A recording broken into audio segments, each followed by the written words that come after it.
Call the meeting to order. And welcome to the Lowell Planning Board meeting for May 2nd, 2011. Tonight we have two public hearings scheduled. The first public hearing will be a continuation for the site plan review at 363 Boston Road for a cell tower. And the second public hearing is for a site plan on 600 Roger Street to put in a Taco Bell. The first matter we will take is the continuation of the public hearing that was continued from our April 21st meeting, which was continued at the request of the applicant to get more information that was requested by some of the planning board members in regards to towers in the area. So reading the public notice, which I read last hearing, I will read it again this evening. And again, this is for site plan review for 363 Boston Road, continuation from April 21st, 2011. The board will review additional information relative to an application by U.S. Wireless, Inc. and T-Mobile Northeast, LLC for site plan review for the proposed project located at the above address.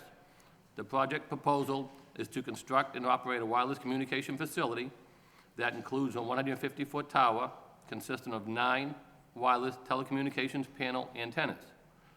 The proposed tower and accessory equipment contained within the fenced 3,000 square foot compound will be located directly south of the cemetery on the property. The project is located on an 11.6 acre parcel in the traditional single-family zoning district and requires site plan review under section 7.6 and 11.4 of the zoning code. As I stated, this is a continuation from a public hearing, so all the testimony that came in at the last public hearing is still before the board. So therefore, the people who spoke in regards in favor and against won't have to reiterate their stance on how they feel on this project, because all that stuff is before us. I believe we received letters before, which were read into the record, some from Division of Planning and Development, some from Mr. Snow, from the, the DPD, and we also had, I believe, a letter from one of the abutters. So this is, like I say, a continuation, so we pick up where we left off instead of start anew. Having said all that, I will turn it back over to the applicant, and if you could just give your name for the record, please, sir. Good evening. My name is Francis Parisi, P-A-R-I-S-I, an attorney representing the applicant U.S. Wireless and co-applicant T-Mobile Northeast, LLC. As was indicated in the notice, we are here tonight seeking site plan approval to construct a telecommunications facility at 363 Boston Road. Just to review some of the history here, because I think that's important. We've been working on a site in this area for about 3.5 or 4 years now. T-Mobile was originally before this board about 2 years ago, seeking a special permit for an alternative site. The site was denied by the planning board because it was deemed an inadequate application. T-Mobile, rather than pursuing an appeal or a reapplication of that, has been working with the City of Lowell to find an alternative location. We were encouraged to look at the cemetery site, which we did. T-Mobile partnered up with U.S. Wireless, which is a telecommunications tower developer, and U.S. Wireless was a successful bidder on the site for an RFP that was issued by the City of Lowell. We've entered into a lease agreement with the City of Lowell and have worked extensively with various representatives of the City of Lowell, from the City Manager's Office, the planning staff, the DPW and Public Safety, and the Cemetery Commission to find an appropriate location for this facility. At the last public hearing, several questions came up, and we submitted for the record several additional materials to address those questions. Some of the easier ones I'll talk about. There was some question with respect to our impact on the wetlands. Several people noted that the area surrounding the telecommunications facility is wet. I also have to commend planning staff, who told me that they have a PowerPoint ability to, so we can kind of scroll through some of these things here and look at this. Several of the abutting residents and several members of the planning board raised some question with respect to our impact on wetlands. We were very careful to cite this to avoid having any impact on wetlands. This map shows a close-up of the compound, and the dotted line to the left is the the closest buffer zone. It's not the delineation of the wetlands, but the 100-foot buffer from the wetlands. So we are more than 100 feet from any wetlands, and very conscious of that. The site itself is it's going to be going at the end of the parking lot, as you can see, kind of in the middle of the the photograph. And all of the wetlands, as were noted by our wetlands biologists, are farther back, more than 100 feet, going to the west towards the left-hand side of the map. One of the things that we submitted for the record, and I don't have it on the PowerPoint, is just a report from our wetlands biologist showing the delineation method, showing that we took this very seriously, and that we can certainly provide that to the Conservation Commission, but we don't believe that there's any impact on wetlands or any issue that the Conservation Commission would have concern with. One of the things, too, I just wanted to show for purposes of the map. As you can see, this is a much wider aerial view, and the site itself will be going, like I said, to the end of the parking lot nearest to the ball field, but to the south of the cemetery portion of the property. The facility will have no impact on the Boy Scouts Christmas tree farm. It will have no impact on the recreational facility. It's in an area of land that's not being utilized by either the cemetery or the Boy Scouts or the recreation department, and so it was deemed the most appropriate location for the facility when you factor in all the other uses on the property. It also has a benefit of being, again, over 400 feet from the nearest abutting property to the west, and it's more than tower height setback from the Boston Road and any of the abutting properties, which was another requirement of your bylaw. So we believe that by working with the city, we've been able to find a location that satisfies the spirit and intent of the bylaw, satisfies all the specific details of the bylaw, and mitigates the impact as much as possible. Probably the bigger issue that came up at the last meeting was just justifying the need and showing what we did to explore alternatives. One of the things that I submitted with the package was an affidavit from our site acquisition specialist, Andrew Thompson, who's here in the audience if you need any specific questions, but it basically details all the efforts that he went through to explore alternatives. We had, and when I say him and some of his predecessors, because this site has been going on for about 4 years now. As we mentioned earlier, we had pursued a site on Gorham Street that was deemed not appropriate location by the planning board. We had actually looked at attaching some antennas to a water tank just south of 495 in the city of Chelmsford, and had extensive discussions with the city of Chelmsford, or the Chelmsford Water District, to attach some antennas. But because I think that tank is slated to be coming down at some point, they were not willing to attach antennas to it.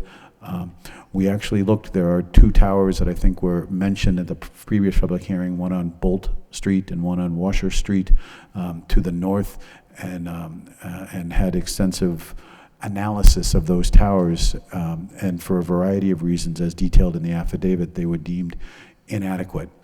One of the reasons that they were deemed, and the primary reason why they were deemed inadequate, is because it does not achieve the coverage objective, which is what we're trying to achieve here. And that dovetails into the last part of the submission, which is the radio frequency affidavit. I submitted a very lengthy affidavit in the materials detailing the analysis that our radio frequency engineer, and Dinesh Dasani, who's sitting here with me tonight and can answer whatever specific questions with respect to the type of analysis that he does to see what is required and whether or not there are existing alternatives that can be utilized. One of the things that Dinesh does, and we talked about this, is he kind of looks at what the coverage objective is. As we talked about at the last meeting, T-Mobile already enjoys coverage in various parts of Lowell and the surrounding communities based on existing structures that we've been able to utilize. There's an existing structure the Crossroads building that is kind of in by the Lowell connector and the Route 3 interchange, and that's shown on the left-hand side of our screen. We already have antennas there. There are some sites down in Chelmsford. I think there's another, and in Billerica, that provide coverage that define the gap to the south. And we also have existing sites, including a smokestack on just north of Moore Street that defines the gap to the north. So as you can see, what we're trying to do is fill in something along the Route 495 corridor, along the residential neighborhoods along Gorham Street and southwest of Boston Road, and fill in some gaps in the coverage that the T-Mobile currently has. What this next slide shows is what T-Mobile anticipates achieving from a site at the cemetery site at 363 Boston Road. It's not perfect, but again, we have to look at the bylaw. We have to look at what the town will allow us, the city will allow us to do under your zoning bylaw. We have to look at where we're trying to connect up with, and the T-Mobile engineer has determined that this is the best location to achieve the coverage for, again, the Gorham Street neighborhood and the residential neighborhood in that southwest corner, north of Route 495 and west of the Lowell connector, east of the Lowell connector. And again, that analysis is a very site-specific analysis, and it was determined that the 150 feet is the height necessary to fill in the gap as much as possible. If you talk to Dinesh, he'd probably want more height. But when you talk to the city of Lowell, you speak to the planning department, the cemetery department, there's been a lot of compromise here to get the most height for Dinesh with the least impact on the surrounding area. As was mentioned, there are two other facilities that the planning board wanted us to look at, and again, planning staff. There is a existing tower on Washer Street and another tower pretty close to it on Bolt Street.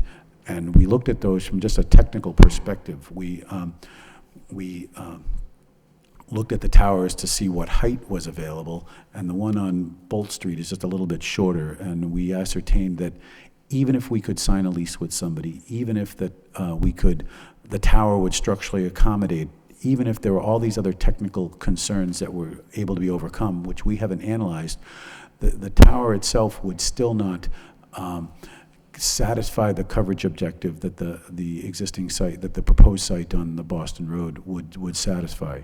The site just to the next to it on Washer Street, a little bit taller tower. It appears more structurally accommodating. We haven't even done a structural analysis. We haven't really approached the landlord to see whether or not we could even strike a business deal. But even if all the technical issues could be overcome with respect to availability, structural integrity, the site on Washer Street at 130 feet is what we've gained as the highest available elevation on that tower, still doesn't provide a signal that crosses over Gorham Street and satisfies the gap that we're trying to cover down in the south Gorham Street, the south Boston Street, and in the residential neighborhoods that surround it.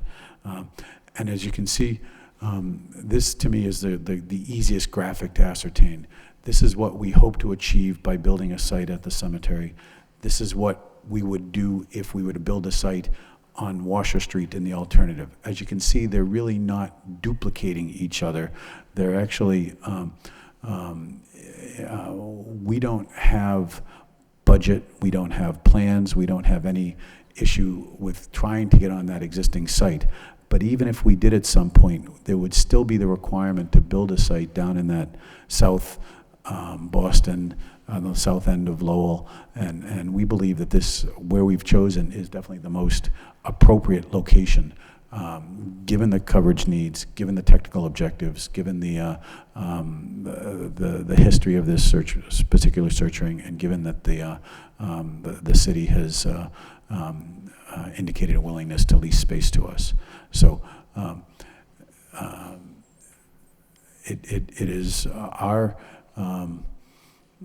position that even if we were to utilize one of the existing towers on Bolt Street, Washer Street, we would still require a site down in that southeast corner by the Lower Boston Road. In addition, we have designed a facility, as we indicated, that will be very accommodating for public safety antennas. We've had several discussions with the DPW. They're interested in putting some antennas on this site.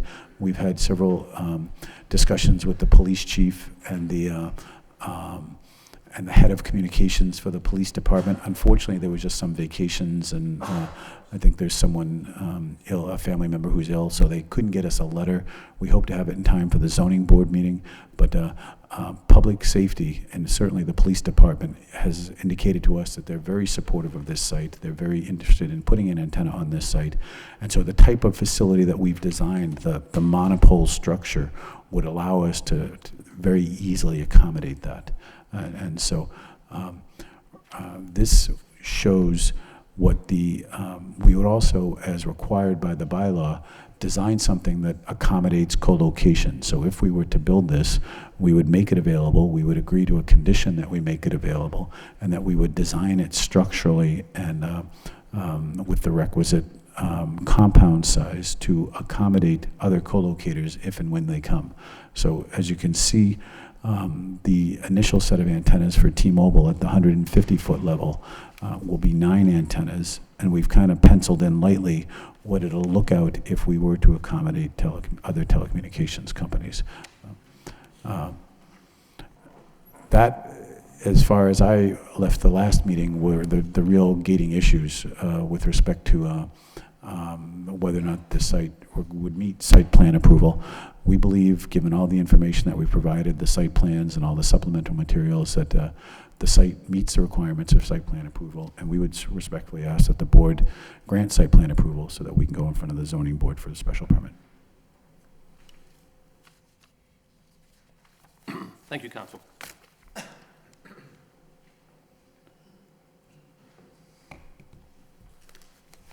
At this point in time, does anybody want to speak in favor of the project who hasn't spoken already? Anyone want to speak in favor? Anybody who want to speak in favor? In favor? Hearing none, that portion of the public hearing is closed. We'll open up the public hearing to people in opposition.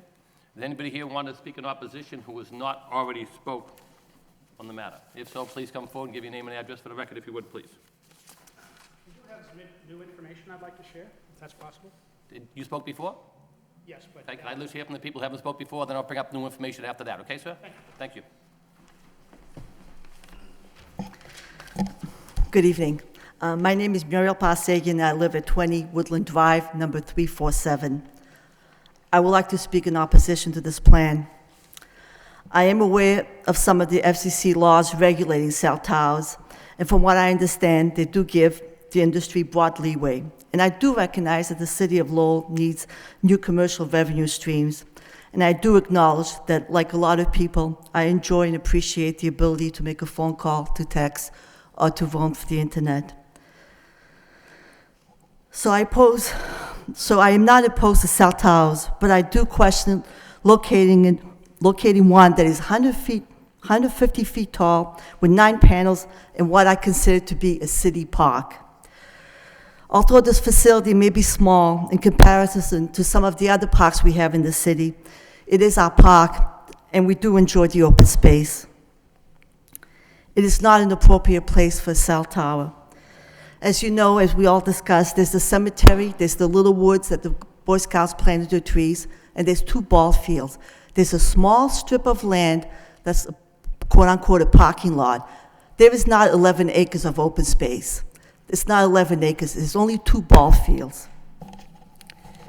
And as discussed, in back of Manning Field, there's that what's considered wetland, and it's really woods where animals live there. Animals live there in peace, and there's very few places left in Lowell where you can see a fox, where birds can live. Most importantly, it will really, really change the character of that neighborhood and leave such a negative impact on the landscape as you're driving or as you're walking that I don't think we would recognize that neighborhood anymore. So thank you for listening, and I urge you not to vote for this. I do have a question, Chairperson, can I ask? Am I to understand this is going to go to the ZBA anyways, regardless of what happens here tonight? Is that the procedure? I think if it gets denied from us, I don't know whether it'll go to ZBA. If it gets approved by us and with any conditions at all, it does go to ZBA next Monday night. Okay, The main criteria for the ZBA is, we're under site plan approval, they're special permit. So they're the ones who look in to see if it's correct to be done in that type of zone. okay, thank you. You're welcome, ma'am. Yes, anybody else want to speak in opposition? Good evening. My name is Gary Frascarelli. I live on Carlisle Street in East Chelmsford. I'm less than 1,000 feet away from this site. First of all, I would like to bring something up. I heard the attorney say that they looked at the town of Chelmsford water tower. Well, the town of Chelmsford does not own any water towers. The 3 water departments in Chelmsford are all privately owned by the water takers. Therefore, I'm an owner, partial owner, of the East Chelmsford Water District. While he was speaking, I went out and I called the chairman of the board of the East Chelmsford Water District. At no time has anyone approached the East Chelmsford Water District since we built our new water tower 2 years ago about the possibility of putting any cell towers of any, cell antennas of any kind on that water tower. So that could be looked at. I also haven't heard anyone mention whether or not the Cross Point site was looked at, which already has 3 cell sites. I've read all the paperwork involved with this, and I also watched the previous planning board hearing. It was brought up at that hearing that some public safety antennas could be put on this tower. Well, today I spoke to the people in the city and also in the company who handle the police, the fire, the ambulance, and other public safety communications in the city. They have no plans for the foreseeable future to do anything like that because they just put a completely redundant communications facility on Cross Point for the police, the fire, and the ambulance. My other question is the fall zone for this particular tower, 150 feet plus, because this property is so close to Chelmsford, because actually part of the ball field is actually in Chelmsford, the parking area where the Boy Scouts drop the Christmas trees is all in Lowell, but the actual town line cuts right through the middle of the ball field at an odd angle. I'm curious if any of the fall zone is within the town of Chelmsford. I asked the town of Chelmsford today, they know nothing about any of this. They have never been notified, they said, that anything was going on so close to their town line. Now, I've also looked at all the plans, all the diagrams, all the satellite photos that were attached to all the various applications on the city website, a couple of 100 pages worth. They did a very good job showing how they're going to landscape the area, how they're going to mitigate drainage. They're going to have a road coming in through a certain area, a fence located here. However, nowhere does it show a ground system for the tower, nor does it show where the electrical service is coming in. Is it above ground? Is it underground? Will it be in a conduit? Will it be along the top of the ground? Or the data streams? Are there going to be microwave antennas on the tower for the data coming in and out? Or is there going to be data trenches also? None of this seems to be addressed in any of the paperwork that I've seen. Further, according to the planning board's rules, this came right out of the planning board's rules, number 6B, substantial evidence is approved by the planning board and documented by a qualified and licensed professional engineer. I looked up this engineer on the State of Massachusetts Division of Professional Licensure under professional license for engineer. There is no one with the last name of Dasani and no one with the first name of Dinesh listed as a licensed professional engineer in the Commonwealth of Massachusetts. Just wanted to bring these things to the board's attention. Thank you for your time. Thank you, sir.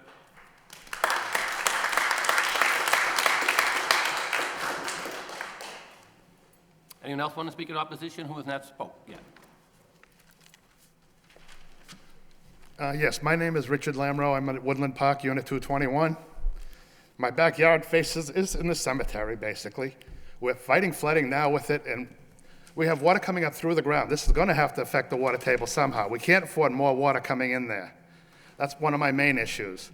Another one, I know AT&T is supposed to be acquiring T-Mobile. Have they also looked at their places already to see how they would co-locate and make everything possible they need? And third, lightning strikes. I understand these towers attract lightning strikes. We've already had some lost electrical equipment in my house and a few other units in my place last year. We don't need more attracting lightning strikes. Thank you. Thank you, sir. Anybody else want to speak in opposition who have not spoken yet? Good evening, members. 24 Dunstan Road, Chelmsford, Frederick Bickford. We've lived in the neighborhood for almost 50 years. For $25,000 or $30,000 a year, is it worth possibility of harming children playing in that area? Thank you very much. Thank you, sir.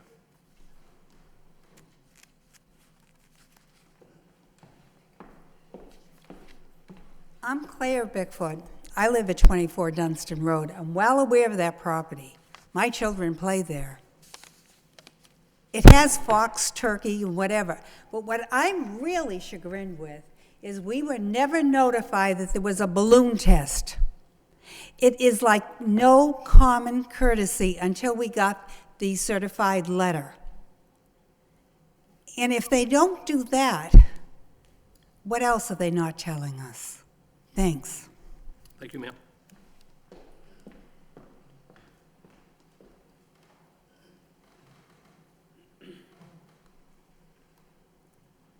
Anyone else want to speak who have not spoken yet? Anybody want to speak with new information that didn't, that spoke last time, but have new information that didn't speak about on last time when we were here? Yes, sir.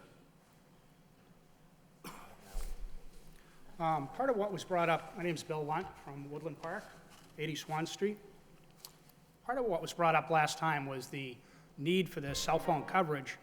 And what I did is I took my wife's T-Mobile phone and went around to certain locations and took digital pictures to show what the signal strength was. May I, Sure, you can pass them in, sir.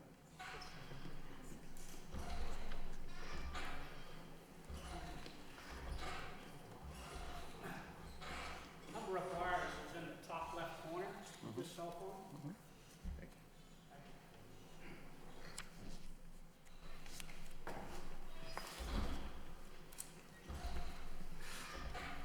And I noticed on the side of my house, I have 4 out of 5 bars. In front of my house, I have 5 bars. I have 4 bars inside my house. I went over to the baseball park, and I have 3 bars out of 5. And I went to the Gorham Street location where the previous cell tower was proposed, and I got 5 bars. I question the need for a cell phone tower when I've had this service for 10 years with my wife, and we've never had any issues. She works over at Cross Point and walks the area quite a bit. I've called her from inside Target, from all sorts of places. She has friends that live over in east of the Gorham Street area, and I've gotten a hold of her on her cell phone, never had a problem. The second sheet shows that there is new technology called a repeater, which is used to increase signal strength. I believe that this technology, I know people that already use this in outlying areas of New Hampshire. I believe this will become maybe as common as a wireless network in your home. The third one shows where that antenna would be relative to my yard.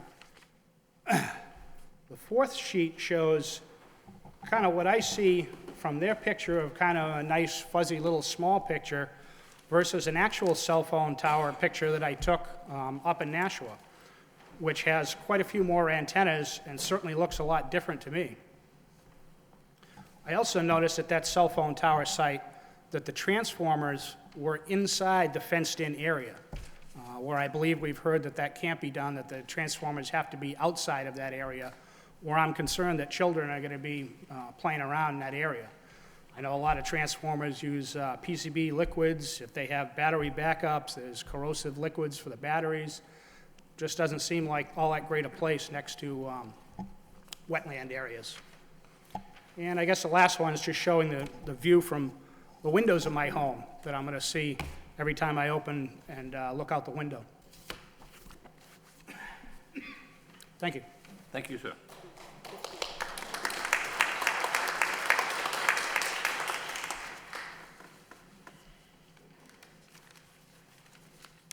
Anyone else want to speak?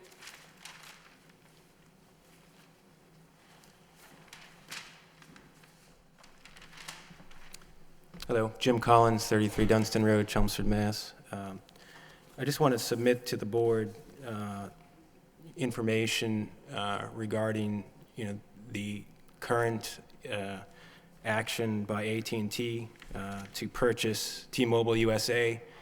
Per AT&T, they expect this to complete within the next 12 months.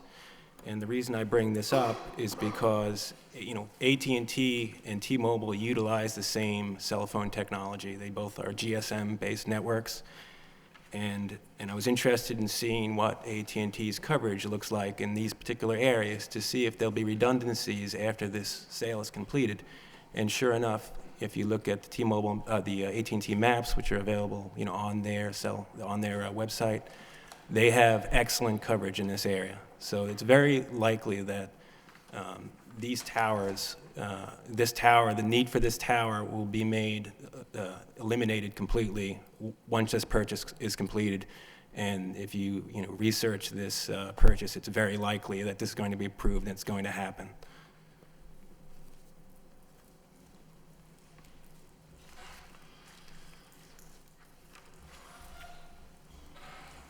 Thank you, sir.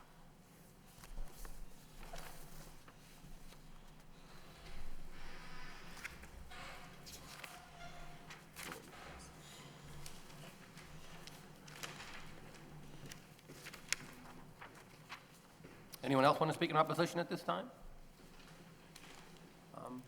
While I'm waiting, I will read a letter that we did receive this evening. I received a letter from, let me see who's the author of this. Okay, go ahead, ma'am, I'm sorry. I'll read that after. I was going to say, you can It's read okay. that. I just received one of the letters that I forgot to read in. Hi, my name is Susan Bobrowski, and I live at Woodland Park at 92 Swan Street, number 206. Basically, what I'd like to do is give you a few comments, because I did speak last meeting, and a number of topics have been covered already, but I just have a few comments, and one is, obviously, there's a planned merger between AT&T and T-Mobile.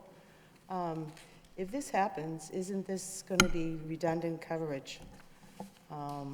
Personally, I went on AT&T's website to see what the coverage is available for the area that we're speaking of, and their color coding is orange as opposed to the green. And the South Lowell area is all bright orange, so I don't see a problem as far as AT&T goes, so just something to think about. The other thing, too, is I'm not a technical guru by any means, but I do have access to the internet, and I do learn as much as I can on the internet. And reading several articles, the new technology we're evolving into is, 3G, 4G, 5G. In a year from now, we'll be probably up to 10G. And from what I got from the information I read is that this newer technology is designed more to reduce the number of towers, not increase them. My understanding, what we're talking about now, is that this company is trying to increase the number of cell towers in Lowell, so just something to think about. I do live fairly close to that ball field. I walk over there quite a bit. I looked around there the other day, and I did notice one thing, that there is no fire hydrant in that area. The closest one that I could see that belongs to the city of Lowell is located over in the West Lawn Cemetery. So if there is a fire at this tower, I don't think it'd be convenient for our firefighters to hook up to that hydrant that's over there. Also, there was discussions last meeting about an external meter. It couldn't go inside the fence area, And the gentleman here mentioned that the size of that particular meter was only 2 feet by 2 feet. Again, looking at drawings, from what I could see, the drawing mentioned that that particular meter would be 4 feet by 8 feet. Just wanted to point that out. Also, it was mentioned that there would be no battery backup needed for this particular site. Well, looking at information, again, actually, in this package, I don't have that with me, but from the environmental report, there's mention that there will be a battery backup in this particular site, so again, another point to look at. Other concern I have is that we do have a setback regulation for the tower itself from the street. Several times, it's been mentioned that the setback from the wetlands area is more than 100 feet. Well, what is it, more than 100 feet? Can we get the number? 100.5 is more than 100 feet, so I'd like to be told what the actual distance is. Now, my other concern about that too is if it's 100 feet, 105 feet, 110 feet, the tower is 150 feet. So it falls into the wetlands area. There's a lot of shrubbery, trees, and it's on fire. Again, shouldn't there be a setback of 150 feet at least from the wetlands area due to the fact if it does fall, it doesn't fall into to the tree area? Also in the environmental report, there is mention of hydric soil. Again, I'm not an expert, but I would assume that hydric soil means that's not something that could be built on. I'm not sure where that hydric soil is in relation to, relationship to where the actual pad is for this tower, but I assume we need to look at that because I'd be concerned about the soil being able to hold the weight of this tower. Again, it might fall over. The other thing too, last thing I want to talk about is the stormwater runoff. That runoff is going to go through Woodland Park eventually. It goes through the wetlands area and it goes through Woodland Park. Woodland Park has had quite a bit of water problems, mostly from the cemetery side. And unfortunately, City of Lowell has not really done too much to help us out. So in the long run, it's going to cost us more money out of our pockets to take care of any erosion or any water that may increase the water table in our particular area, which in turn brings water into our basements. And again, costs us money. So please look at this information carefully and make sure that if there's any, and I hope it doesn't happen, but if this tower does go up, that the stormwater issue is definitely looked at and resolved, and make sure that we don't see it in Woodland Park. Thank you for your time. Ma'am, before you leave, I think we can answer a couple of your questions that we received information from our last public hearing. Okay? When we're here on 422, the applicant gave us a letter from Mr. Lucas in regards to whether it fell within the wetlands. As a result of that, we did receive a letter today. We had the Division of Planning and Development spoke on this matter for us, and they went out and they did look at the site. Aaron, could you report to them, to the people in the audience, what the report was as a result of whether it falls into the wetlands criteria or not? Sure. So what Mr. Lucas provided was a summary of the wetlands delineation and the methodology that he used to determine the boundaries of the wetland area that is to the west of the site. There's also a site plan that was submitted before the meeting, at the last planning board public hearing, which actually delineates the location of the wetland. And then on the map, or the plan that's just shown on the TV screen right there, the dotted line is the 100-foot buffer from the edge of the wetland.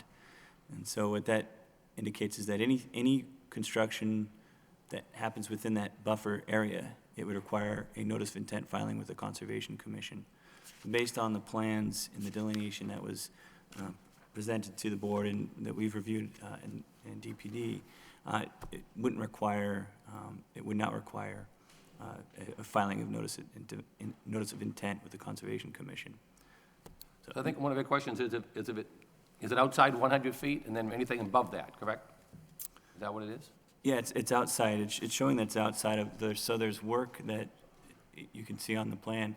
There's going to be some site grading that will be quite close to the buffer, but it shows to be outside of it. So any work, whether it's the storage of construction equipment or maneuvering of construction equipment, has to happen outside of that zone. It's not just a matter of construction, but based on the plans that we receive, it would not require a Conservation Commission notice of intent. So, and I know we had a conversation with this earlier today. You yourself, Alf, you went out there with staff and they walked the site and determined that it is outside the conservation? Well, we walked the site to look at the delineation that was made by the wetland scientists. So we looked at the area that was flagged, just to do a follow-up and make sure that the delineation itself was adequate. It was, well delineated based on the report that we were provided. We also, as I indicated last time, whenever we get a site of plans for site plan approval, it has to go to the Conservation Commission, City Engineer, Fire Department, Board of Health, Police Department, a Traffic Engineer, and Wastewater. We did receive our letter back from our Fire Department, and Aaron, maybe you can help me on this. It just put down, it asked if they approved corrections, additions, changes, or other. It just says it must comply with 527, I can't read it too well. Is that CMR? Yeah. I'm not sure what this 527 It's CMR. basically the building code and the fire code. So any time that any structure needs to apply for a building permit, a building permit application is reviewed by the fire safety captain. In site plan review, as the board knows, typically what the fire department's commenting on is access for their equipment and whether or not there's adequate water supply to fight any fires. So that's referencing specifically the building and fire code. So they reference, I guess what the answer would be, they referenced the building and fire code. They didn't reference whether there was a hydrant that they felt was comfortable within that area. Usually if they do put down that the fire hydrant is too far out, they'll tell us where they want it, and they make a recommendation that it should be within so many feet distance to it. In regards to your indication of, let me see if I can find this one. In regards to the stormwater, we received a letter from our city engineer who talked about basically the stormwater. They said they checked off with comments, meaning that they reviewed the submissions and following comment. Engineering office must be contacted for all site inspection. Plans must be drawn to City of Lowell data. And then it talks about how to keep the stormwater on site. Annual stormwater operation maintenance report must be filed with the city engineer. Contact name must be given to the city engineer. Construction site interest must be shown on the plans, and location of dewatering and discharge has to be shown on the plans. So therefore, they will have to double check to see if that water will stay on site. Catch basins on plan. Location of erosion control to be shown on the plans. Condition of erosion control must be checked every weather event. Repairs and maintenance must be performed every 24 hours. So these are the comments that we received from the city engineer, whether this water would it be detrimental to the city, and they indicated that they would not have a problem if these conditions were met. So they're requesting that to us as board members, that these matters be addressed through these comments, and through these comments, they feel confident that the water would be kept on site. Okay, I think you had one other one. The merger of AT&T and T-Mobile, I don't know about that one. And I think those are the only ones I know that we have from city comments. The other major one is concerning the fire as well, is a 150-foot tower versus a 100-foot setback. Okay. On site plan, as we indicated last time, the 150 feet is just on that site that they propose. So if that cell tower falls right, left, or center, they have to have the site, as indicated, outlined that is wider than 150 feet.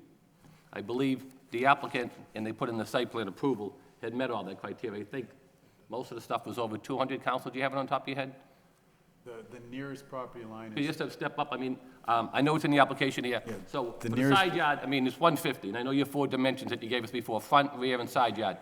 the nearest property line is Boston Road, and that's about 225 feet.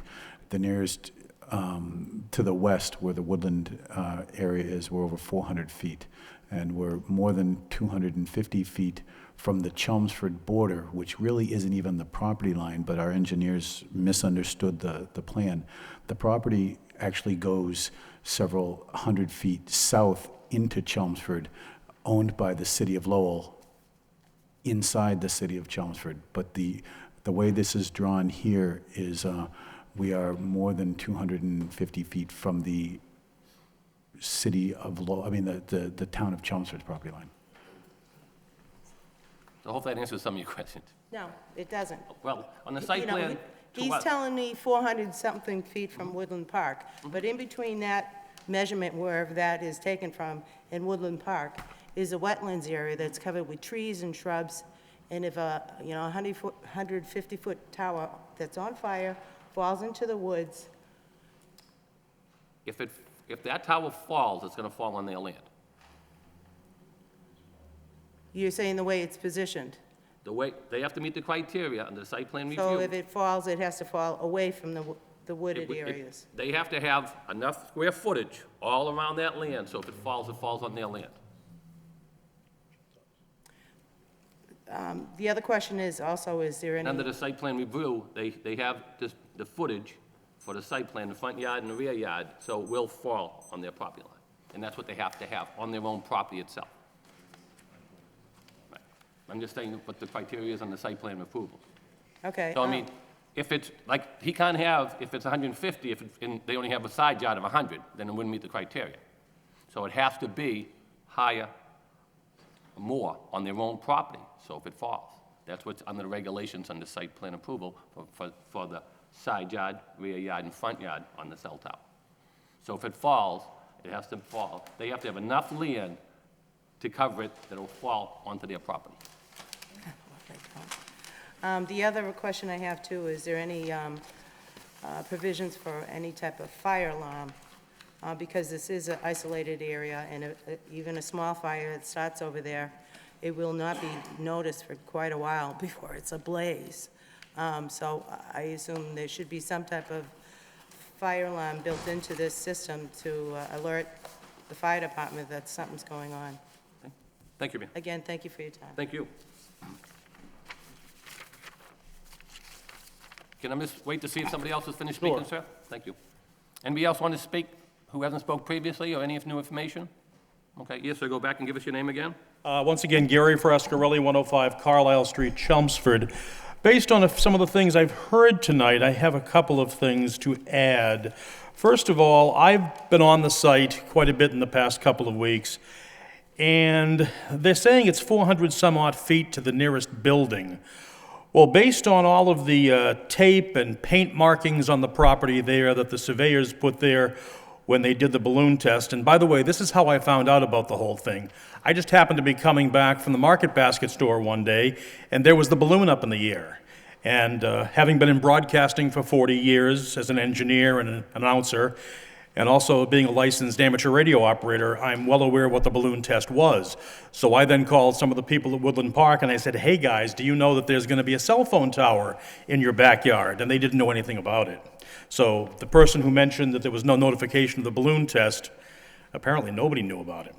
Anyway, I measured from the center of where the tower is going to be to the nearest building.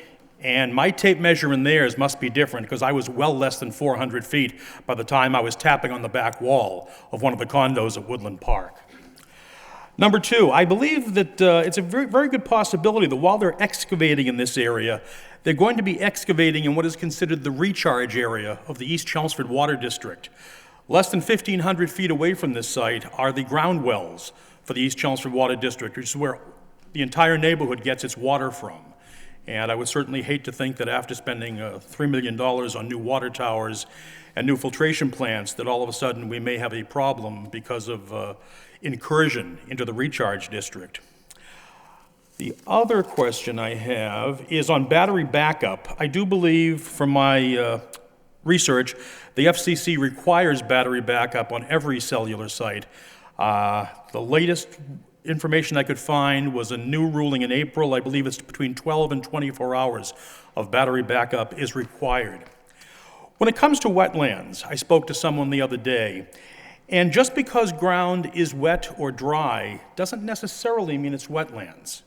Wetlands is determined by the flora and fauna that is in the area. Now, this is the time of the year that flora and fauna is just starting to come up in the ground now. So we may have to wait a little while to see what actually is going to come up from the ground, and that would tell us whether or not it is considered wetlands by the Commonwealth of Massachusetts. And another question, which the attorney may be able to answer for us, or the planning board may want to ask him about it.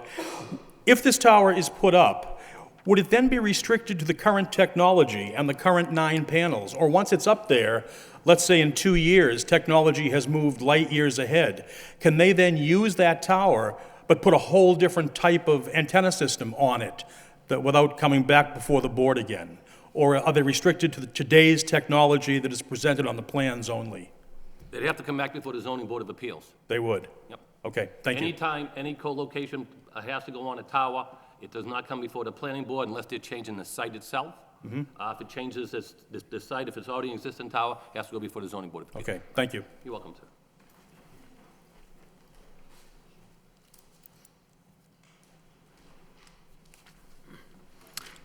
Dan Crescent, 5 Manning Road, Chelmsford.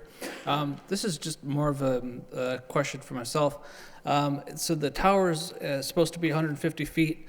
The initial 9 antennas or 9 panels will be at the 150-foot mark, I assume, and that the 3 lightly drawn-in potential future co-locators would be at obviously some distance below that. I'm curious, well, who they might be, since AT&T is buying T-Mobile and Verizon already has fantastic coverage in the area. There's not many other big players out there. But also, so what, assuming those 3 additional co-locators came, what would be the lowest point at which a set of antennas would be mounted? Thank you. Thank you, sir.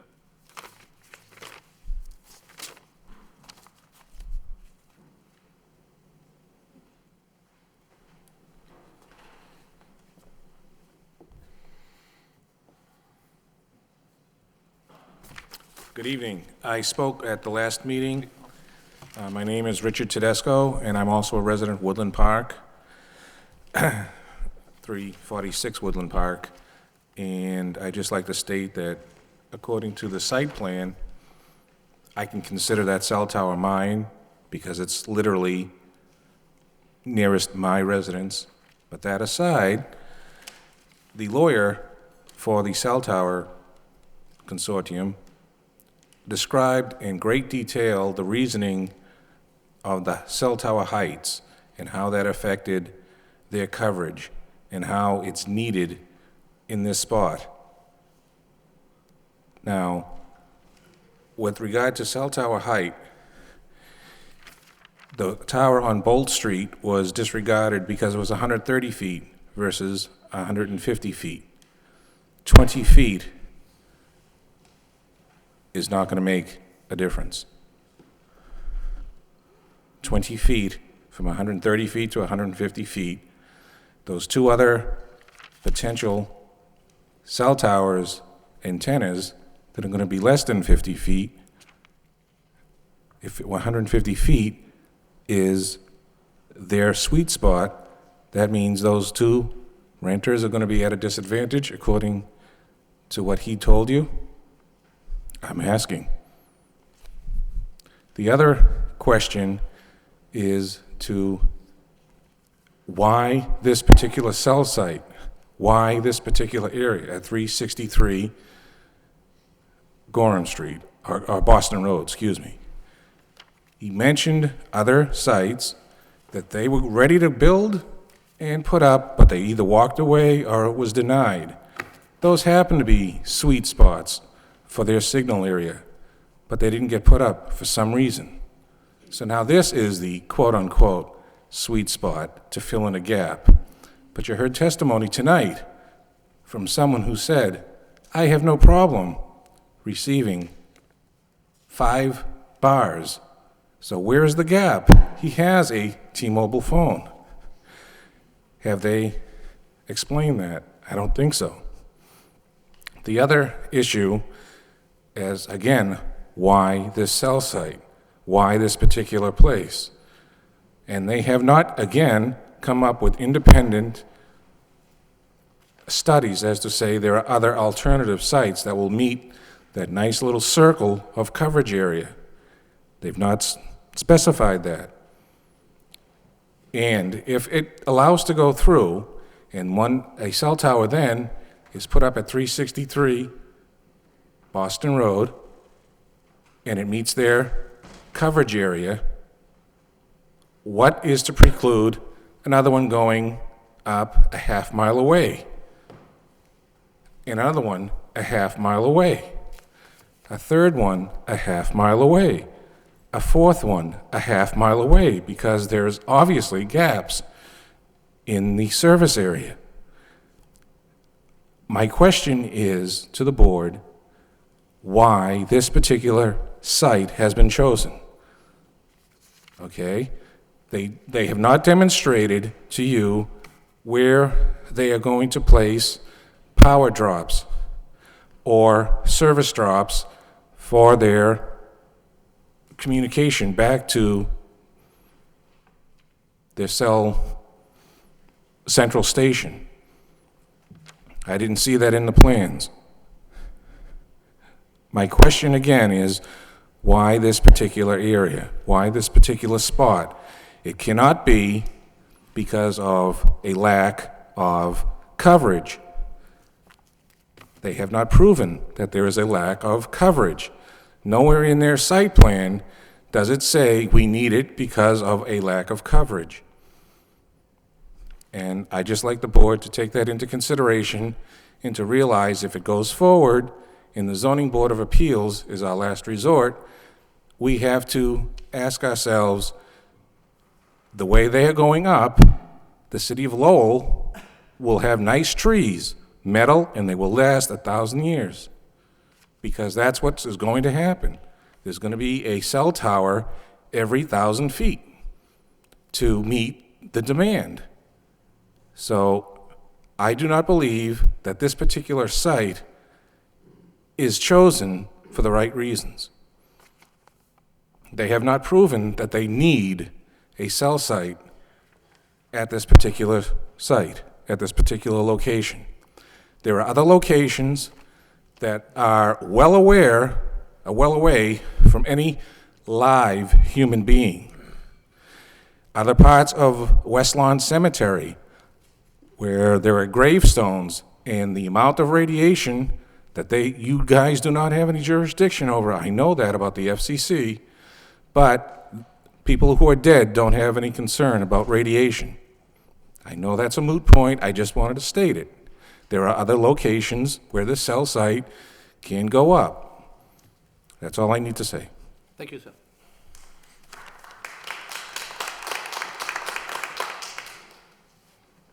Anybody else want to speak in opposition? Who have not spoke before, or anything new? In opposition? In opposition? In opposition? Hearing none, that portion of public hearing is closed. Before I turn it over to the board members, council, I'll give you the opportunity to rebut anything that's been said by some of the people who spoke against the proposal. There seem, No, I'll read it right after he's done, okay? I was trying to get to that. Okay, let me read the letter, then I'll let you comply to this as well. Okay, we have a letter from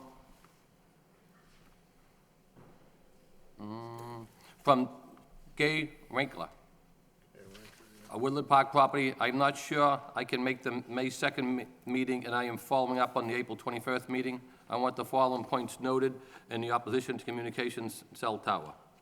Date, April 28th, 2001. I've been working in telecommunications business for over 22 years. 5 of those years, I was an emergency enhanced 9/11 administrator of a major telecommunications company in the Northeast. Regardless if it is a wireline or wireless emergency, 911 calls still need to go into the local public safety answering point where emergency services were dispatched to the location. There is no way mobile services can be as effective as wirelines because wireline 911 service refers to Master Service Address Guide, which tracks exactly what 10-digit number emergency calls come from, down to floor, room, and number. Emergency services, ambulance, fire, trucks, etc., then go to that location. Mobile phone numbers have no geographical location associated with the number. A call can only be tracked to the nearest cell tower. The person calling needs to verbally give location. There is no, excuse me, there is not much belief in any of the additional cell tower. The argument that the proposed cell tower will be better for emergency situations is weak. An additional tower really doesn't add much to the existing tower infrastructure. Mobile energy 911 service limitation will exist. CFCC document. 150-foot tower would clearly be visible with or without leaves on the trees. Reminder, in Lowell, New England, we have leaves only 6 to 7 months out of the year. We would see the tower from Woodland Park Homes. We have no trees 150 feet tall. The tower would, in fact, tower over our homes. There is no need being fulfilled for Lowell neighbors, let alone the abutters' neighborhoods.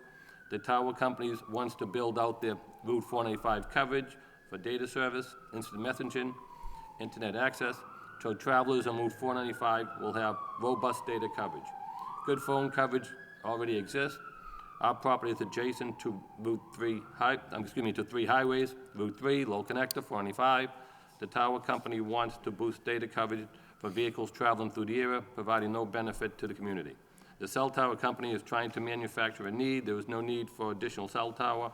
We can demonstrate that. We already have excellent cell phone coverage. Regarding property values, perception is reality. A cell tower would lower our property values. Anytime you cut your pool of buyers, whether it be because of proximity to landfills, major highways, etc., it means that the selling price must be more competitive than properties without these perceived negatives. Before I go on, I just want to bring out, one second.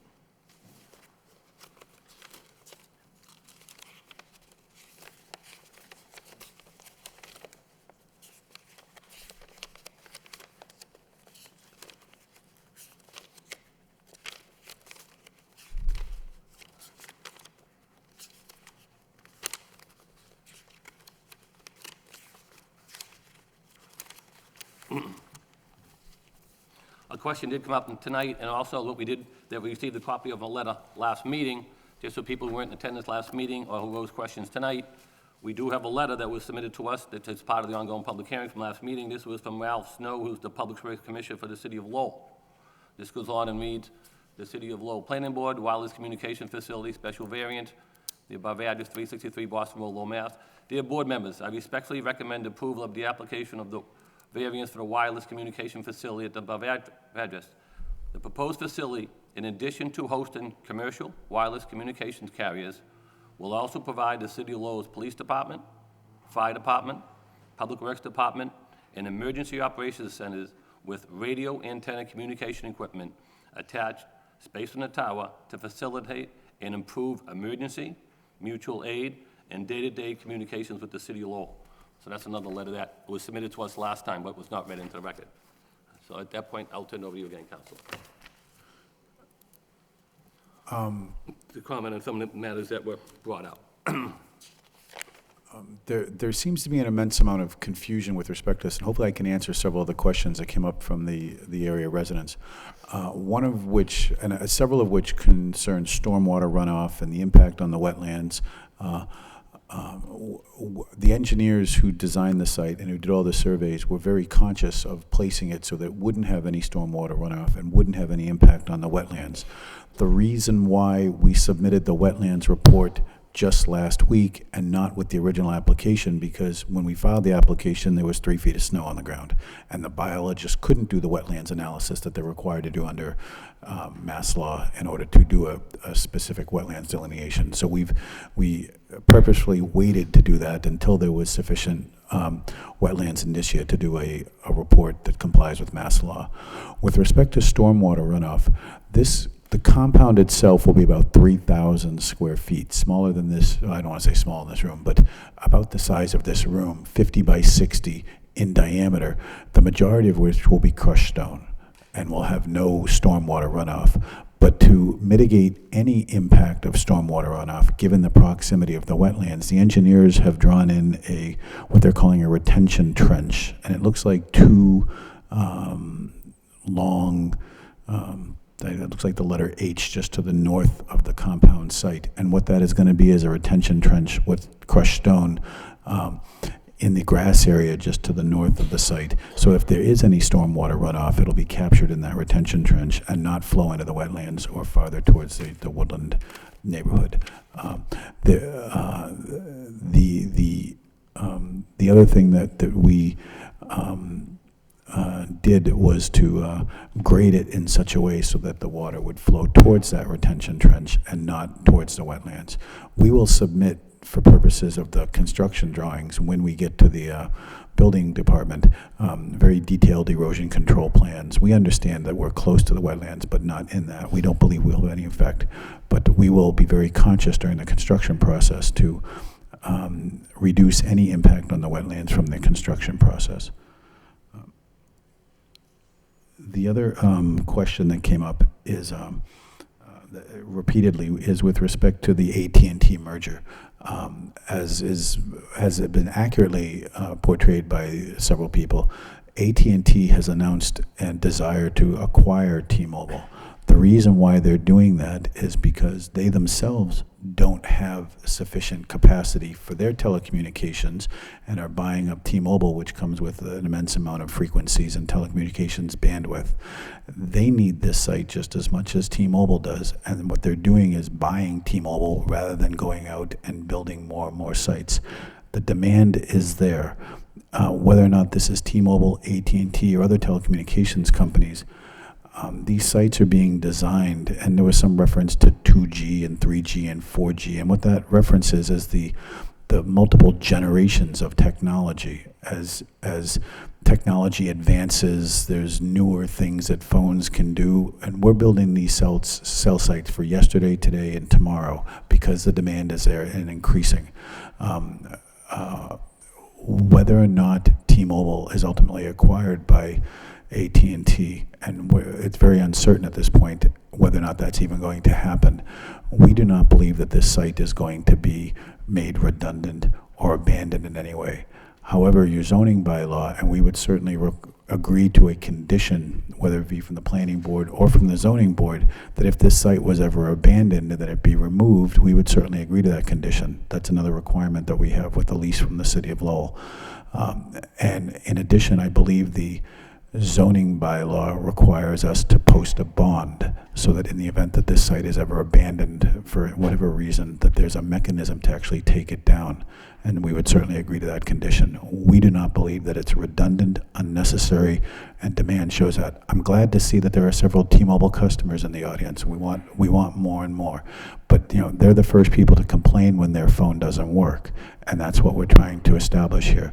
We have designed this site, talking about both the, and what these colors represent, and we talked about it at length the last time, is the desire to get a better quality signal. What the light green represents is what T-Mobile currently enjoys, what we call in-vehicle coverage. It's a lower threshold. What the dark green represents is where they currently enjoy in building a higher quality signal. And as we talked about at the last meeting, people are using these phones residentially. People are using these phones in buildings, and we need to market and provide a quality signal for all of our customers, both today's customers and tomorrow's customers. And the dilemma that we face every night is that we need to place these in a location that satisfies the residential demand without being in a residential neighborhood. And I think that was the objection to the Gorham Ave application. It was just too close to residences. In this particular case, we found a site that's over 400 feet from the nearest residential use. It meets all of the other setback requirements of the zoning bylaw. I hate the word fall zone because that implies something that doesn't happen.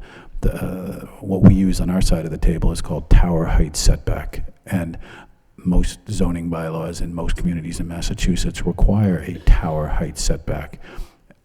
You guys know this town better than I do, but I don't know that there's too much land in that area, other than the land owned by the city of Lowell, other than the cemetery properties, that meet a tower height setback. So we were actually fortunate in order to be able to find a lot of land that meets that and also meets the coverage objectives that the radio frequency experts are trying to satisfy.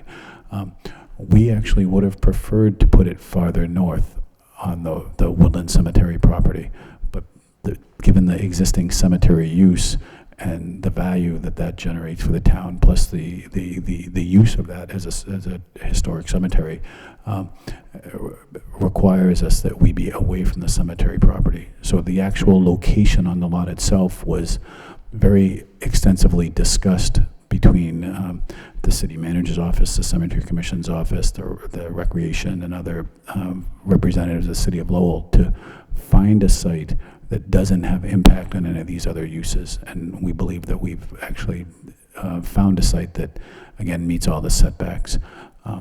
The utility service, everyone keeps mentioning that. These sites utilize pretty standard electrical and telephone service, and we'll just be bringing in underground service underneath the existing parking lot and access road that the recreational facility has right now. It's shown there as just a 15-foot wide trench, and what that is just an access easement. We're not creating any new roads. We're not creating any new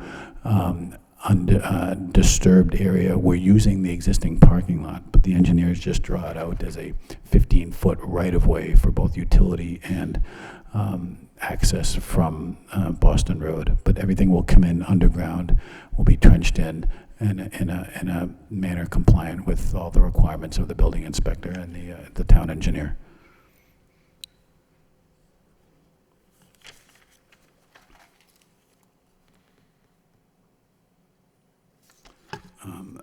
The last thing that people brought up, and it still revolves around the whole issue of safety, electrical safety.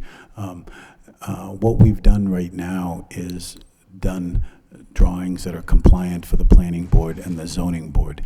If we were to get approved by the planning board and the zoning board, the engineers would go back and give much more detailed construction drawings for the benefit of the town engineer and the benefit of the building department, again in compliance with Mass General laws.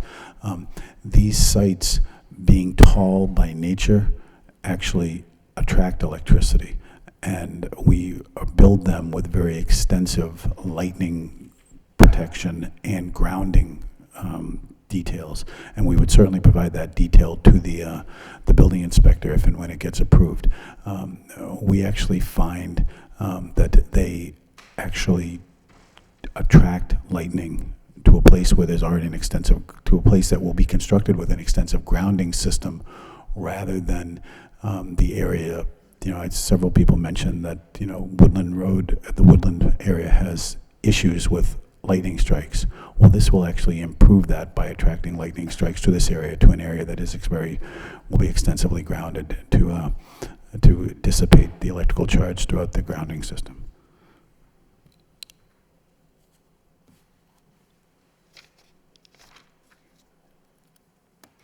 And then the last thing, as we talked about at the last hearing, this hearing, there is a need here. There is a gap. There is a requirement that we provide better and better service. Simply someone saying, well, I got 5 bars standing here, doesn't mean that it's necessarily a reliable service.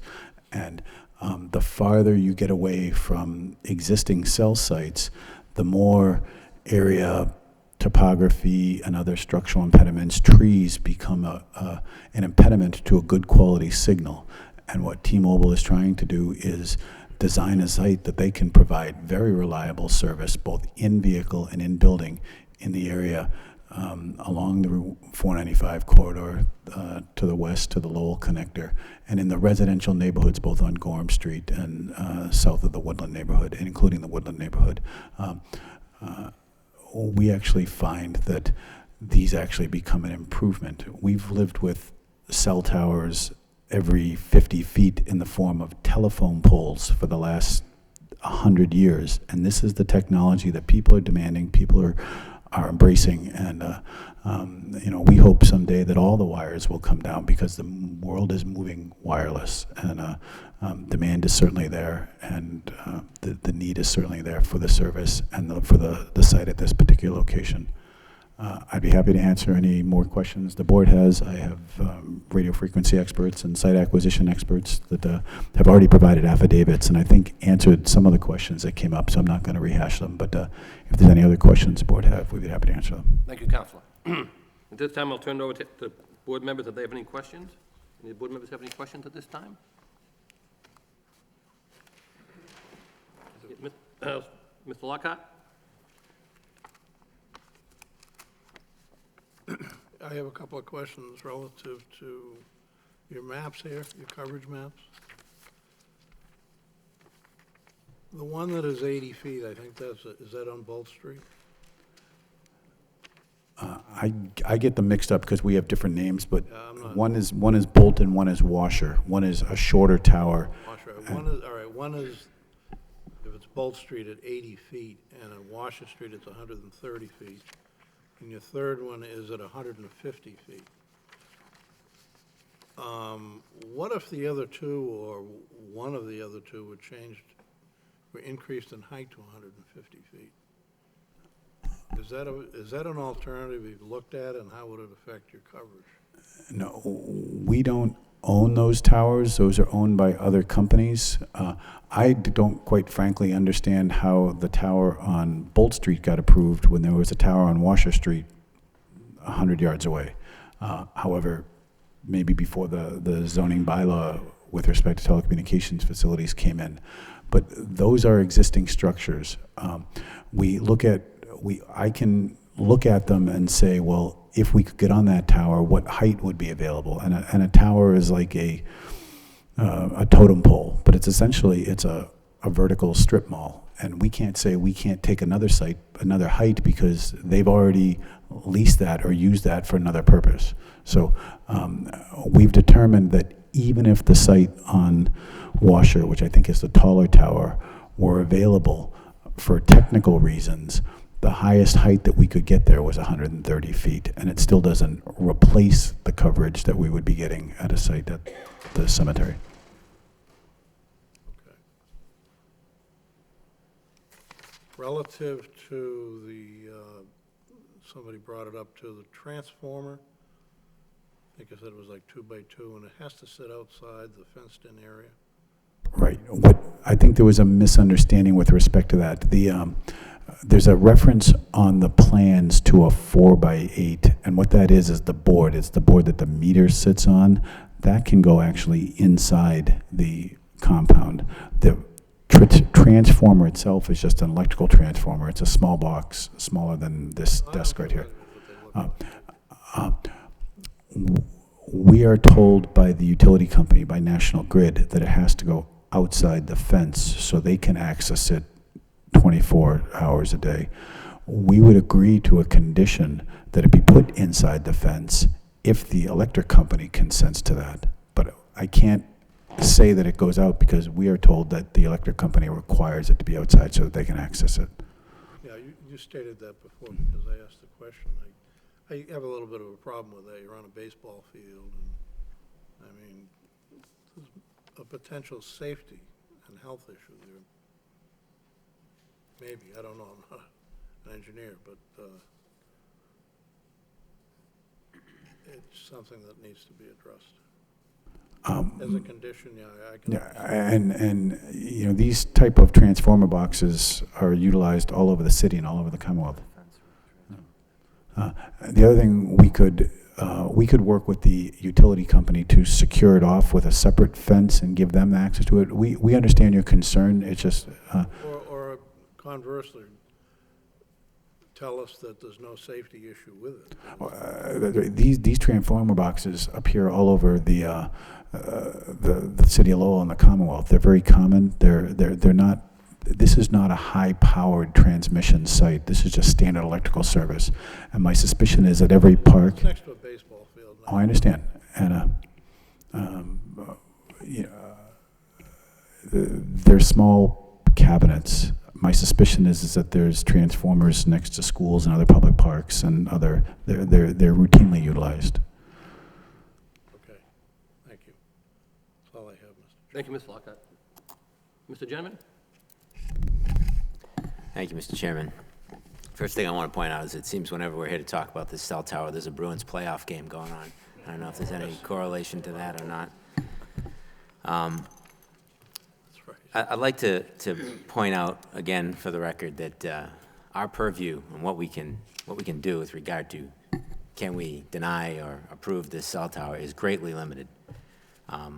Municipalities' health risks, forget it. We can't deny this because of perceived health risks. The United States government decided they are not a health risk, so we cannot say that they are.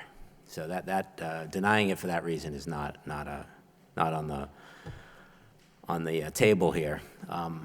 In fact, since we're only looking at site plan review, there are very limited things that we can do with regard to this particular tower. However, at the last meeting, it was brought up that one thing we can look at is it necessary, or is there another site where towers could be, or satellite, the actual antenna could be co-located in order to meet the goals that are laid out here. So we didn't feel like we had enough information at the last meeting to make a decision as to whether or not the goals could be met from another location. So we asked the applicant to go back and provide more information. And we did. We got a packet of information here basically substantiating the maps that they delivered to us at the last meeting and that they're delivering here tonight. The other thing I asked for at that meeting was for some independent information. I had asked the city of Lowell to see if we could come up with some independent information, because I'm not surprised that the applicant's data substantiates their maps. I did not expect them to hand me data tonight that said, oh, you're right, we can get this from another location. So I'm curious if, Aaron, if we were able to come up with some independent information to sort of estimate whether or not the co-locations would be reasonable. Sure, I can address that. So the city of Lowell doesn't have a department or anybody on staff who could look at the radio frequency engineer's affidavit or the materials and data that they provide to substantiate that from an independent perspective. So the other option. Okay, yeah, I never know how loud this thing is. The city, so basically I'll repeat what I said, the city of Lowell doesn't have anybody on staff who can provide an independent level of professional review of the data that's provided in the submission. So that the other option then is to, basically procure a peer review study through funding source from the applicant. Mass General Law gives us a number of boards in the cities in Massachusetts the ability to do that through Chapter 44, 53G. It's basically a process whereby boards have the ability to hire a peer review to substantiate or review and give you that independent analysis. Unfortunately, under site plan review, the law doesn't provide that pathway for the board. It's only for special permit under Chapter 48, Section 9, Section 12 for the Zoning Board of Appeals, which would include special permit and presumably variance. I didn't, in my research, didn't find any communities who have applied it through the variance process. There's also, outside of this, this review, but just for your information, Conservation Commission can through the Wetlands Protection Act, and so can the Planning Board under a subdivision approval. So I guess the long and the short of it is a peer review through a 53G process isn't allowed under site plan review. So even if we had that ordinance in place, which we're drafting right now for your review, even if it was in place, it wouldn't be available through this. It may be available through the Zoning Board of Appeals under the special permit. Okay, so let me just see if I have this straight. We have the ability to deny this application for site plan review based on the fact that there may be a co-location site that could achieve the goal. Well, the site plan review is a by right review. It's basically the courts have determined that it's an approve or approve with conditions. So in the zoning ordinance under 776, I think it's 765, which is, I think, the section you're talking about, where it lays out the different levels that the planning board's able to determine. It's based on the site plan review level of review, the level of discretion that's allowed under that, because it's not a special permit application. At the last meeting, you were saying that if we felt like there wasn't enough information to substantiate that a co-location would not adequately meet the goals, we had the ability to deny the application. If that's what I said, I misspoke. What I was trying to say is that it is under your purview to review the information in the zoning ordinance. It lays out the requirements of this information to be provided to the planning board, but it's still a site plan review. The ability for the board to actually deny a project is significantly limited through a site plan review process. So it's within your right to review the data and request data, or approve with conditions to ensure that the data, meets your level of understanding, or what you feel is enough to approve it or not. So the board is restricted in its ability to deny a project. Okay. Mr. Parisi, you had mentioned in the, when you were speaking earlier, that the previous site was denied by the planning board. That was denied by the planning board, Aaron? Previous site? Yes, that was. So how was it that the planning board denied the previous site? Well, If it's against Mass General laws for the board to... The board can decide to deny a project. It's just how well it will stand up in court. So in that process, on that occasion, the applicant decided to just, as the petitioner said in this case, walk away. They had two options. There's two options in that case. They can just reapply through site plan review, provide the information that wasn't provided to the planning board at the time, or appeal it. I see. Okay. So the board has certainly the right to deny it, but the question is the grounds by which the applicant can appeal. That's correct. Okay. Steve, if I could interrupt on that. Sure. The one before that we denied is because of the application in itself by the board members who felt to be insufficient because it did not address all of the things that fall in for the site plan approval and would fall in under the cell tower requirement that can be before us. They did not have all the requirements itself set in for the reasons for that cell tower. What everybody else would know would be 1,400 motors when I was a kid, but now it's over by, it's vacant. So by the application standards alone, did not meet the criteria to get before the board. And I think that's, if my memory serves me correctly, that's the reason why we voted no on that criteria. So, Mr. Parisi, you had mentioned that you chose this site based on guidance from the city of Lowell? That's correct. When Aaron mentioned that we had two choices 2 years ago, we actually had three choices. We could have amended our application and added more information to make it compliant with the application requirements. We could have appealed to federal court, or we could have worked with the city of Lowell to find an alternative location, and that's what we chose to do. We've been working with the city to put out a request for proposals to lease public property. U.S. Wireless was a successful bidder on that. We've entered into a lease with the city of Lowell. We're trying to work with you rather than appealing in federal court. One of the things, too, that I'm sure several people understand, but I think it bears repeating, the federal government has stepped in to kind of help facilitate the development of wireless infrastructure and has adopted laws, specifically the Telecommunications Act of 1996, which regulates, I'd say, doesn't limit, doesn't impact, but it regulates a board's ability to deny an application for a telecommunications facility.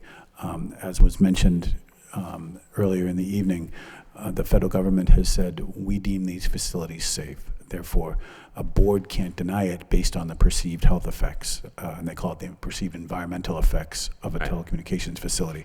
The other thing that the Telecommunications Act says that any denial of an application must be based on substantial evidence, not we think or we heard, but with true and documented evidence that there's something flawed with this site, that there is a better site, that there is something else that can be done. Okay. And we don't have any evidence here. We've got a lot of speculation and conjecture, and we believe, certainly based on the evolution and the history, is that this is the only site in the area that satisfies the coverage objective. Okay. So you had addressed briefly the AT&T, T-Mobile acquisition, and just to be clear, you are actually representing U.S. Wireless, right, which is the cell tower company. That's correct. Okay.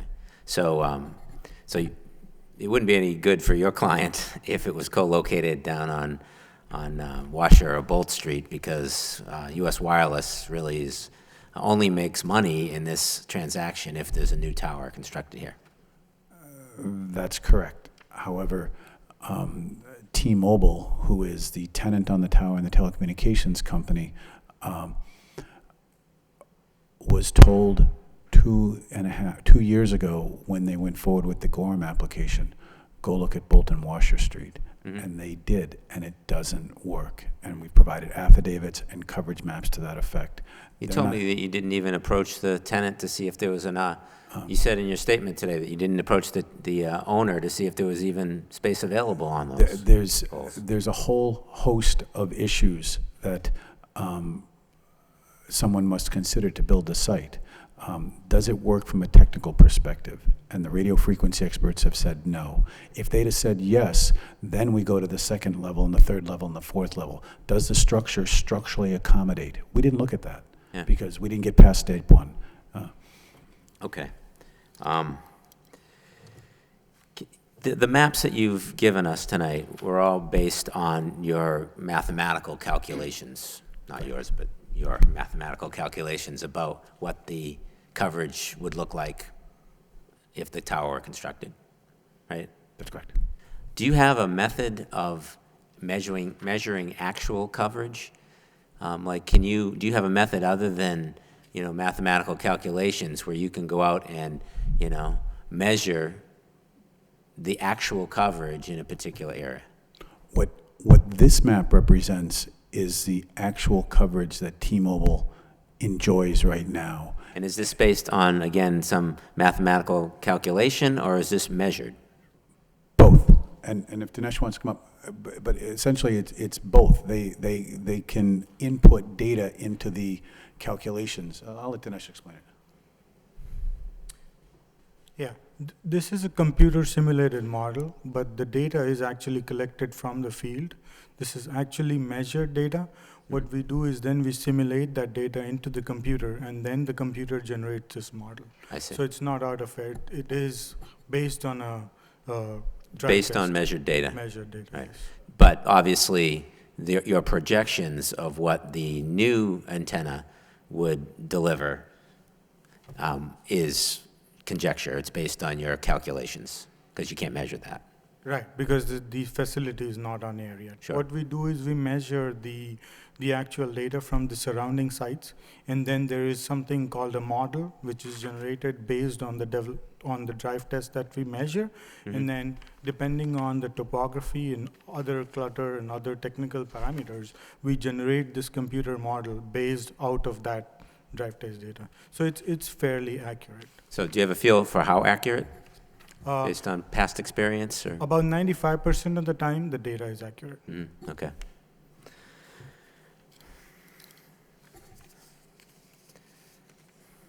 Do you have any explanation before you leave of why, this gentleman delivered us the pictures of his cell phone showing strong coverage throughout this area? Do you have any explanation as to why you're reporting that the coverage is low, no in-house coverage, yet he can go inside his building in the area that you've described as no in-house coverage and get, 4 bars on his cell phone? The only thing I can say is we are aiming for a more robust coverage. These days, we want our phones to do much more than use it for voice calls. We use it for internet, for emails, we use air cards, data cards, and then this is more of a robust coverage so that you get coverage inside your house, inside your kitchens, your living rooms. I don't know what floor the house was, I don't know what AMSL or what terrain the house was it on a slope? But this assumes a lot of technical details that we collect and collect and collect. Yeah. So it's not just one person saying that.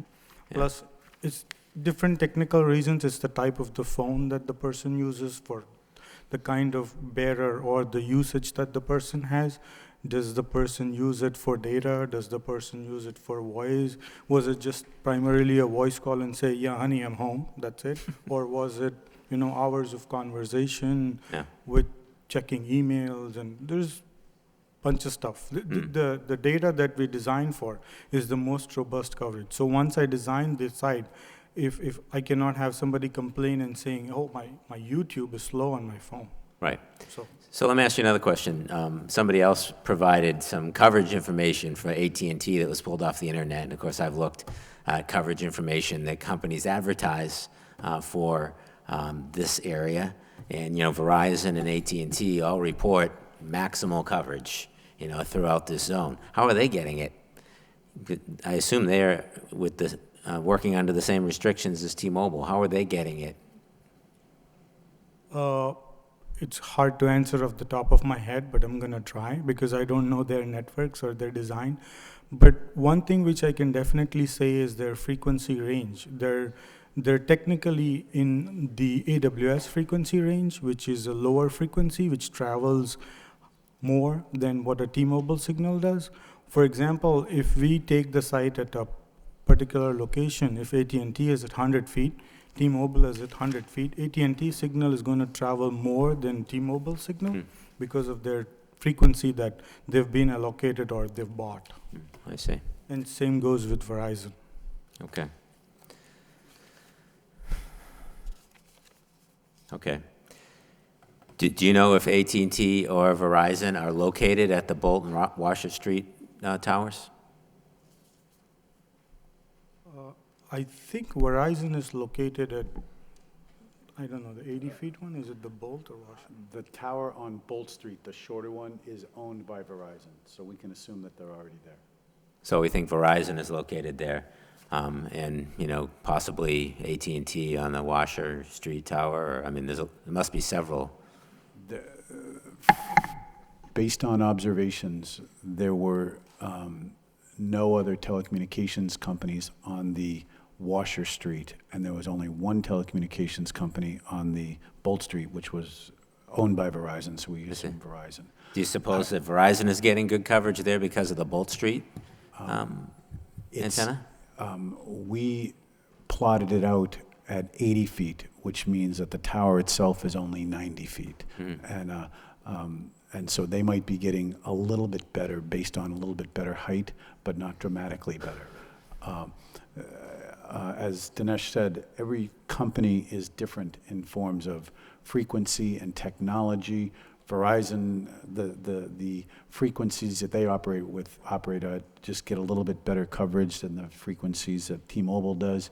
I think we can assume safely that all of the antennas, all of the telephone companies have antennas at Cross Point, because that's a tall building with lots and lots of antennas, and that's been there for a long time. But the coverage map that everyone gets from Cross Point, even if they're all at the same height, is different based on just technology alone. So, okay. And looking at your maps, it seems like the areas that would be covered by what you're calling the Comcast. Whoa, yep. What was that? By what you're calling the Comcast tower and the new tower, the proposed tower, there is overlap, but they're really not, they're pretty exclusive, mutually exclusive, right? So, That's correct. We don't consider the Comcast tower, which is the Washer Street Tower, an alternative to the current site on Boston Road. If anything, it complements it, and Right. we might pursue a site there in the future. Right. But even if we were to do, which comes first, the chicken or the egg? But what this map shows is that even if we were to pursue a site at the Comcast tower, the Washer Street Tower, which is the taller and theoretically better tower from a coverage objective, that it would still require a site down by the Boston Road site. so why wouldn't you, since we have these methods of measuring actual usage and not projected usage, and you think you're going to need both sites anyway, why wouldn't you start with the Comcast tower, then measure the actual coverage, and decide whether or not it makes sense to go forward, other than the fact that you work for U.S. Wireless and they want a tower?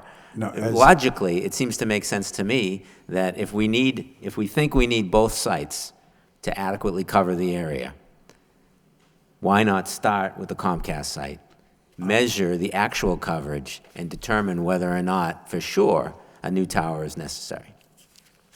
Very good question. We looked at T-Mobile looked at the Comcast tower 3 years ago and was told it's not available. And that was evidenced in the affidavit that we submitted with the Gorham Street application. After Gorham Street, when the planning board said, go look at the Comcast tower on Washer Street, they relooked at it and was told that it wasn't available. But tonight you said that you didn't even bother asking about its availability because you had ruled it out because it wasn't the best choice. We haven't looked at it more recently, but it was looked at.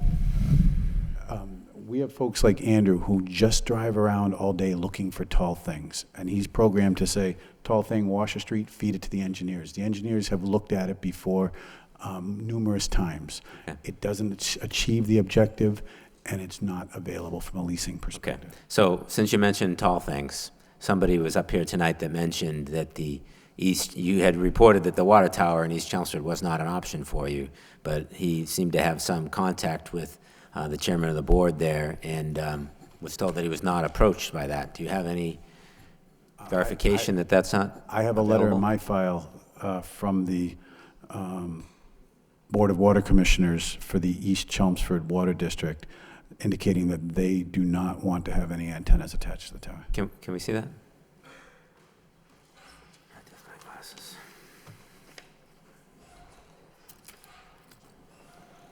Thank you.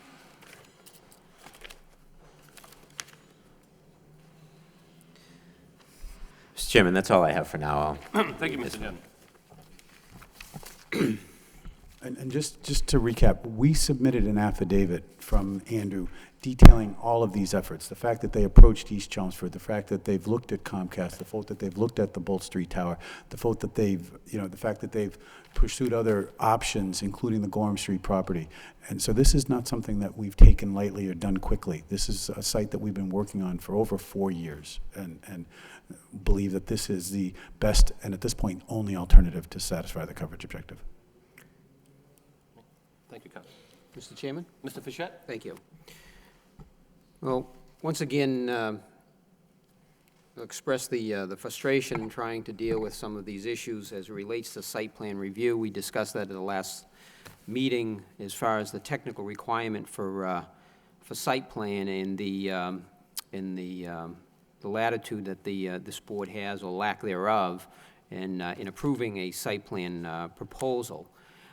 Aaron, my question for you, again, and I come back because I think this is poorly, our ordinance was poorly written, but under 7.6.5 submittal requirements, and it says substantial evidence as approved by the planning board that the existing structures or telecommunications towers inventoried not of sufficient height to meet the applicant's engineering requirements, and that the structure or telecommunication towers cannot at a reasonable cost be extended or replaced to meet the required height.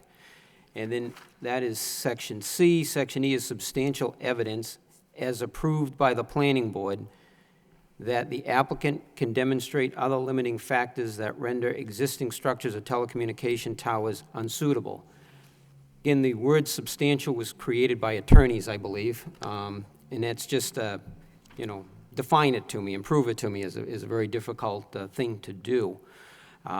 As that relates to the use of this board and the application of this site plan, I want clear guidance as to what we can do with that. We cannot require a peer review, I understand. Can we condition a site plan that, because I believe all conditions of the site plan would have to be incorporated into a special permit, can that be passed on to the Zoning Board of Appeals as a condition of this board requiring that? So just to reiterate, the site plan review decision, you know, level of review that you have available to you as a board, you have the ability to approve or approve with reasonable conditions. And then, of course, as we mentioned earlier, denial based on an incomplete application package. The requirements that are laid out in 765 provide additional requirements in an application package to 11.4, which is the typical site plan review application. You've just laid out what I would believe to be within the planning board's preview to deal with the issue of co-location opportunities, that you could approve within a reasonable condition that the zoning board, since our zoning ordinance does require that conditions that the planning board places on approval be automatically incorporated in the zoning board approval. Now, the procedure in this would be a little bit different because the zoning board would actually have to make this determination before they actually approve a project. But as an option for the planning board, I would think that you would have the ability to approve with the condition that there is a peer review or third party that has substantiated or provided comment that the zoning board might be able to use to a greater degree. And then my concern is because, although, and I understand that there are a lot of residents here that brought up some points and that are concerned, but we have before us a package that, in sworn testimony, that the applicant has worked with city departments to establish a site. We have actually communication from a city official saying that this is a site that would meet the needs of the emergency departments here in the city of Lowell, and that the intention would be to use it. We have sworn affidavits from various engineers, as Mr. Gendron said, not to anybody's surprise, substantiating this location. Be honest with you, any kind of a denial of site plan, in my opinion, just gives a perfect reason to appeal it, and quite frankly, I suspect win it in appeal. And I think that's just the unfortunate reality of trying to deal with this issue and understanding what it's here for as site plan review. And I can tell you as planning board members with other types of projects, we have worked over the years to incorporate special permit authority, for such as things as neighborhood character, special permits, to give the board some authority. There's nothing more frustrating to have a large project come before us for site plan review, and we have concerns regarding neighborhood character. And especially that's a type of issue that, there is some latitude, although you must define it in your decision. But as we sit here and as we looked at the technical aspects, and I think the chairman went over several of the items, we went over at the prior meeting, and from a technical standpoint on site plan, I think they meet the requirements. They've addressed the concerns that we have brought up, I think concerns that residents have brought up. I think that there is still some concerns that residents have relative to whether that's the appropriate location.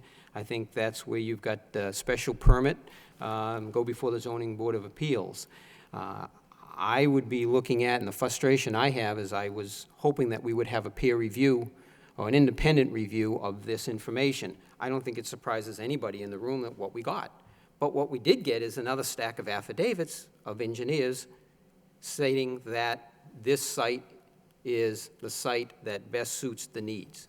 And we also have a letter from city department head stating that this is something that the city emergency departments would be using from a day-to-day perspective.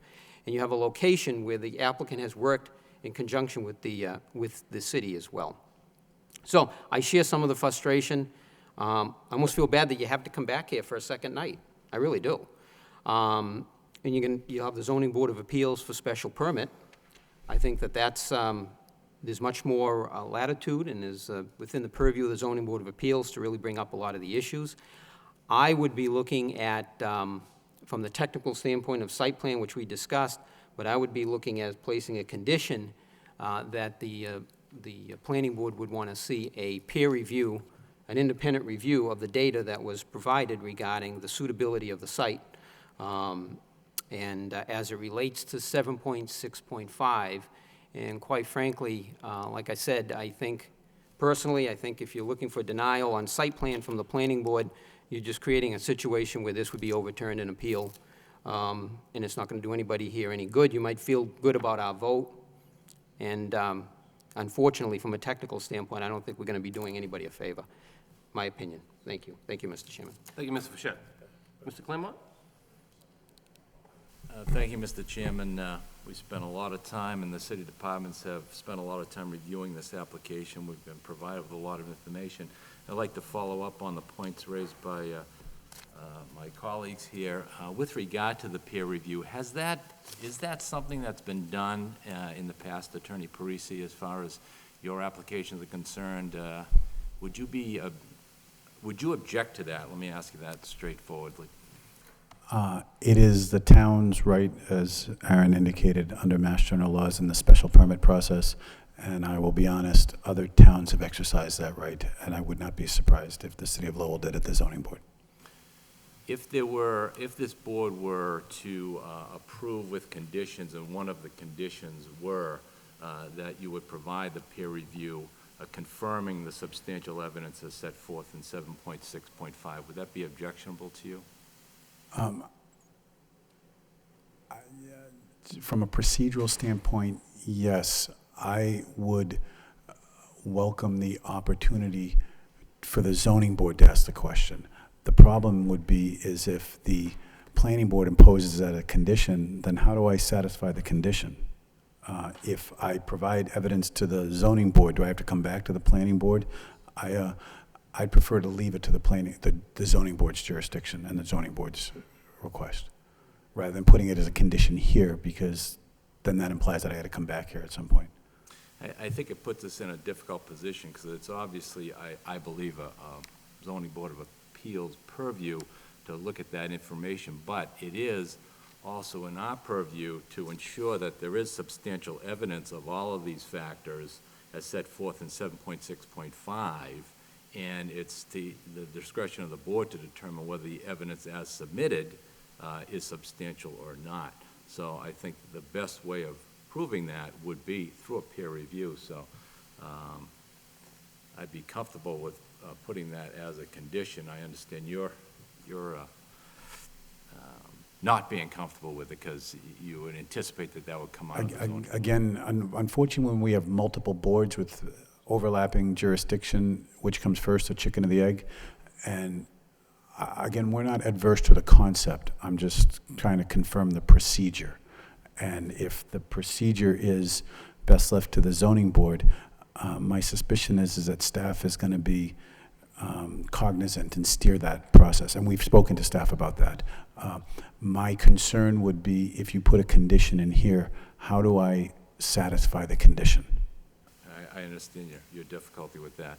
And I would perhaps put it to my colleagues on the board, if rather than making it as a condition, we make it as a recommendation to the Zoning Board of Appeals. Maybe that would pass muster and let them know that that's what we're looking at, and that's what, we would like for them to look at as well. So that would be my suggestion at that point. I had no other questions other than that. Thank you. I just have a couple of comments. I know we had a lot of questions about putting this, near a cemetery and near where kids play in the ballpark and the potential health risk. I know we brought up last time indicating that the courts have indicated, and the FCC and the FAA have communicated to us that is not something for us to consider. It came out of the courts telling us not to consider. But on our site plan review, as I explained before, we have to submit all the copies to all the boards in the Department of the City of Lowell. Like the traffic engineer, which has no problem with this, they checked off in favor. We have the Board of Health, checked off approval, indicated they have reviewed the site plan and have no objections or corrections. And it's signed off by Mr. Clancy from the Board of Health. So not just that we get on the rest for the local planning board, we have approval by our own Board of Health. We have the water utilities have checked off on it, the police department has checked off on it, the fire department checked off on it with it, question mark, and we also had police checked off on it, and the city engineer saying how they want the water to be held on site. A couple of other questions that comes down under our site plan approval is that they have to have the visual impact analysis, which they did. It doesn't say that we have to notify everybody how to do it. We just have to do it and submit it to the planning board, which they did. Therefore, it was done. It doesn't say that you have to notify abutters. They have to notify abutters for the public hearing, and they have to do that by means of newspaper, which they have done. They say that for the new telecommunications tower, proof that the proposed tower complies with regulations administered by the Federal Aviation Administration. In the affidavit that we received tonight, all proposed wireless communications equipment shall be installed, erected, maintained, and operated in compliance with all federal, state, local regulations, included but not limited to radio frequency emissions guidelines set forth in the Federal Communications Act, applicable regulations by the Federal Aviation Act, also the Federal Communications, the FCC, also by the Mass Department of Health, also by the Mass Aeronautics Commission. And I bring this up because last meeting I indicated at length, and we spoke to the attorney about it, on how there are federal regulations that control what we do. And again, they're giving us an affidavit saying that they will comply by all state, federal, and local regulations. All equipment proposed is authorized by the FCC. That's one of our guidelines here that they have to show proof of. The radio frequency exposure levels generated by the proposed facility are substantially below the maximum allowable health and safety standards established by the FCC, which they have approved. In addition, the proposed equipment and transformation characteristics are in compliance with the standards set forth by the American National Standards, which they said they would do. So they come up with, and I know everybody talks about the health issues. I mean, my daughter played softball in that field. I've been to that field plenty of times myself. We understand that it's in a park area. We're concerned about it, but we have strict guidelines telling us it's not something we can consider. And even when we look at our local regulators here in the city, the health department checks off on it. So if we turn down the issue saying because we're concerned for health reasons, we're going to be back here saying, well, your local, state, and federal guidelines all say it's not an issue. So what does the planning board have to hang their hat on that is in violation of a health requirement? That would be the exact question we sent before us. It indicated, I think, under the criteria of site plan, they have submitted all the applications and has been approved. Not one department has checked off negative and said no. And as indicated, we do receive DPW talking about how it will fit. I do have some questions about what could go on the site plan approval. As I said at the meeting last time, the special permit process is a lot stricter in regards to what can be done on the site and what cannot be done. But for site plan, as indicated in the site plan requirements that are totally before us, we can either allow it or we can impose reasonable conditions at the expense of the applicant, including performance guarantees to promote these goals.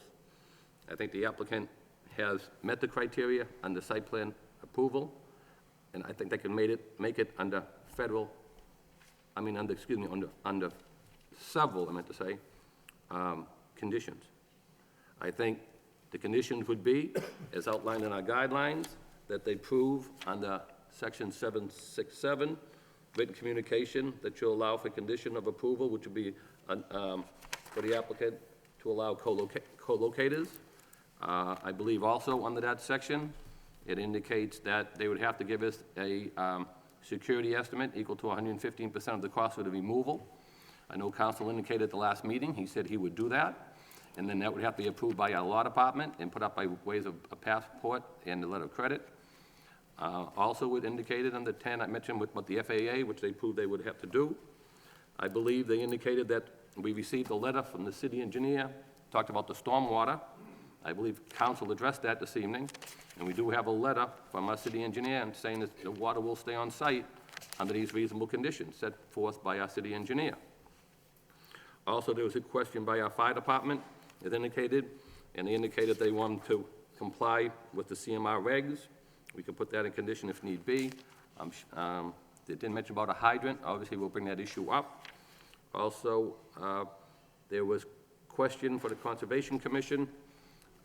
Council pointed out that didn't fall within the 100 feet. The planning staff pointed out didn't fall within the 100 feet. We can make a recommendation, then go before the Conservation Board. When we receive the letter from the Conservation Board, they say it may fall within that. So the site, we could make a recommendation if need be to send it to wetlands to make the determination. But I think under all the site plan approval, the requirements have been met. Unfortunately, as I indicated, I don't like the fact that it's near a park, but that criteria is not something that we can do. I think the applicant has showed sufficient and substantial evidence why the other communication poles don't work in the area. I think he went to great length for that, and the questions come up, why don't you put it on Cross Point? Why don't you put it here? Why don't you put it there? And I think every time that issue came up, Attorney Parisi answered that question. And all they have to do is address why it doesn't bring it up. He indicated why the 80-foot wouldn't work, why the 130-foot wouldn't work on the other two co-towers, and whether they'd go on that tower. So under the site plan approval, I think with reasonable conditions, that the applicant has made their burden. So saying that, I'll turn it over to planning board members who may have any further comments as a result of that. Mr. Chairman, I just had one other comment. Sure.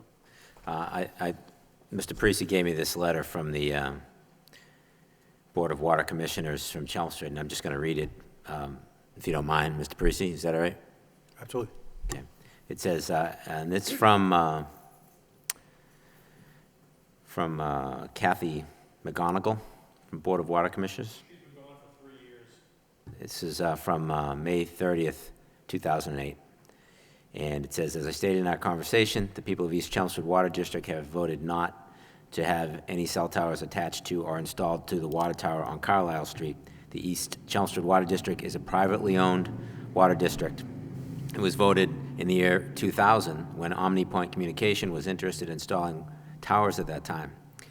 It was voted by the residents of East Chelmsford not to have them. Subsequently, the town of Chelmsford voted not to have any cell towers within 500 yards of a residence.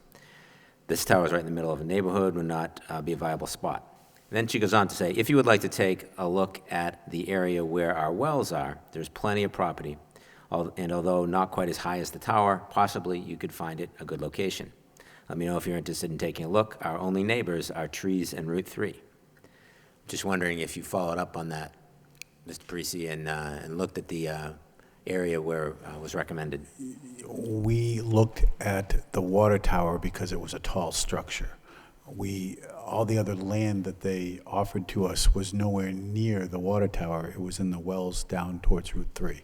And so it was apples and oranges. It was not the same area that we were looking at.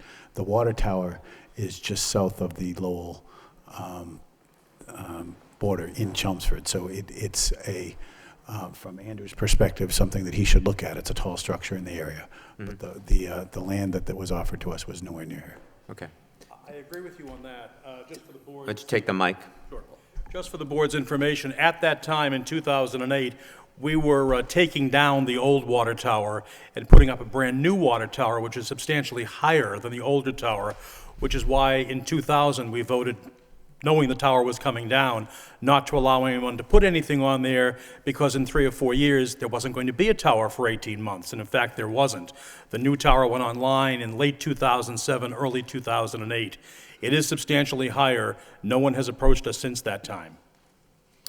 It is something that probably could come before the May meeting. It's the annual meeting of the East Chelmsford Water District. When is that? I would have to get the actual date for you. I believe it's sometime in the next 2 or 3 weeks. Good enough. So, reading right from our zoning book, this is about submittal requirements related to these towers. Written evidence demonstrating that none of the existing structures or telecommunication towers inventoried can accommodate the applicant's proposed antenna. This is what the applicant is supposed to provide. I maintain that, all we have before us is evidence that was developed by the applicant themselves. The circumstantial evidence we have is that, we know there's, you can go around that area and get good service from T-Mobile everywhere. We're not sure about the Chelmsford Water Tower, which is not far from this site. We know that on Bolt Street, Verizon has a tower, and they seem to get good coverage in this area.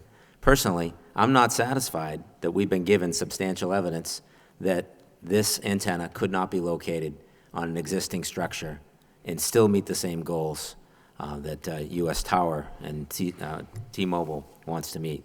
So with all due respect to my colleagues, I believe that if we deny this tonight, maybe U.S. Tower will take it to court and maybe it'll get overturned. Or maybe they'll decide to forego the cost of challenging that, because I think there's substantial grounds, and look for another more appropriate site. So I personally am not going to support a proposal to approve this site plan as it's been presented before us.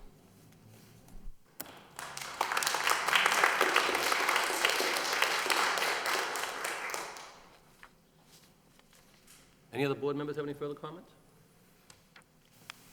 Hearing none, I guess a motion's in order.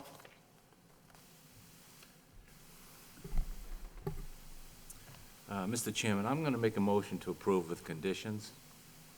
And the conditions I'm going to recommend is, one, that the zoning board that we recommend to the zoning board of appeals that they obtain peer review confirming the substantial evidence exists as set forth in 7.6.5. Secondly, that the applicant provide an 8-foot stockade security fence with climbing controls. Thirdly, the applicant allow co-location with other companies as provided in the zoning code. Fourth, the applicant screen the transformer and the bollards and work with the DPD on the screening. Fifth, the applicant ensure that there's no increase in the water runoff and provide appropriate erosion controls during construction. Six, the applicant move the transformer inside the fence if it's permitted by the utility company, and if it's not permitted by the utility company, to properly secure the transformer. 7, work with DPD regarding the final landscaping and screening of the site. 8, post a surety bond for removal as required by our code. And 9 would be comply with the memorandum of the city engineer dated March 25th, 2011. Those are my recommended conditions. Can I add 2 conditions? Certainly. One, to go along with the note that has been submitted to us by the fire department, that they must comply with all the CMRs as well on 527 and 780 for the fire department. And also, I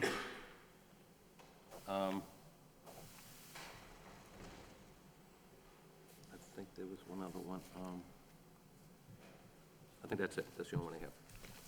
Any other further conditions? Any discussion by the board members? Okay. We do have a motion on the floor.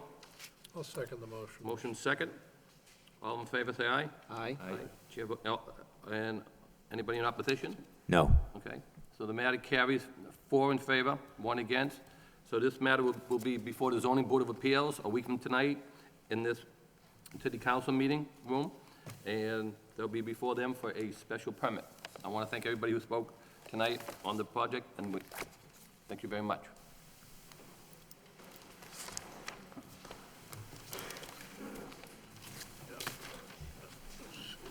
We're going to take a 2-minute recess while we set up for the next public hearing, please.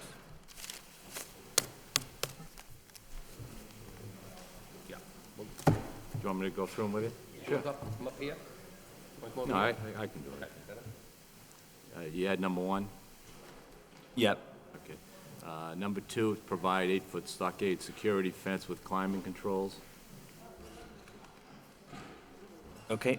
3, allow co-location with other companies provided in the code. Okay. 4 was screen the transformer and the bollards and work with DPD on the screening. Okay.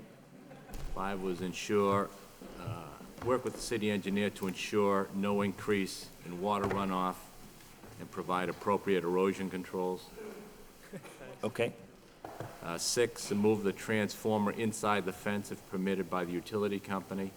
Okay. If not, properly secure the transformer. 7, work with DPD regarding the final landscaping and screening of the site. Okay. 8, post a security bond for removal as required by the code. Okay. 9, comply with the terms of the city engineer's memorandum dated 3/25/11. Okay.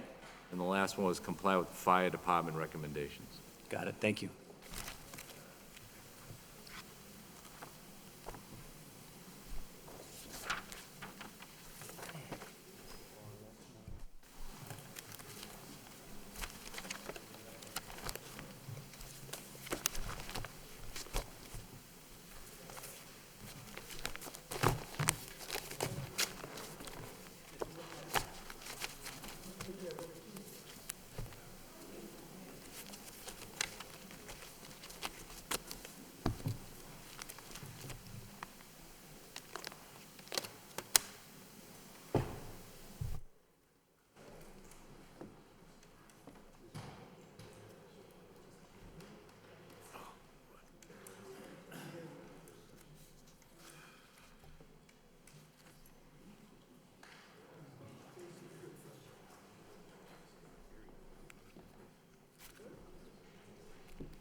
Here, right here.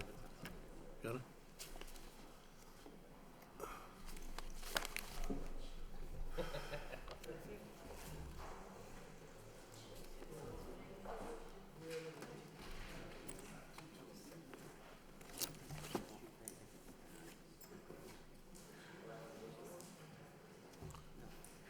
See how the Bruins are doing? Yeah, I can check that. I'll check that.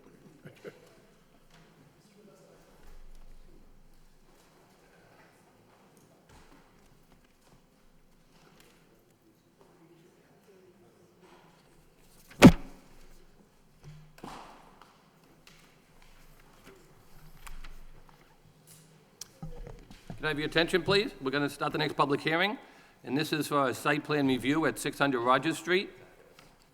A public hearing relative to the application by MHF Design Consultants, Inc., for site plan review for a project located at 600 Rogers Street. The proposal includes the demolition of the current 1,440 square foot structure in the construction of a 2,600 square foot Taco Bell restaurant with drive-through service. The site plan indicates 19 spaces to serve for the proposed use, along with landscaping areas and plantings to assist with parking requirements and stormwater impacts. Circulation through the site will come from one-way entrance from Rogers Street and features a one-way exit also onto Rogers Street. The applicant is seeking site plan review under section 11.4 of the Lowell City zoning code.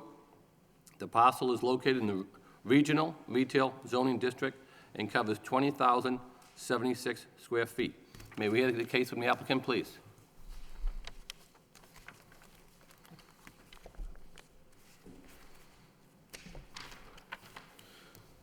Good evening. Excuse me. For the record, my name is Hussein Sevinchkil with MHF Design out of Salem, New Hampshire. Do I sign in here? Sure. Sheet's out of space.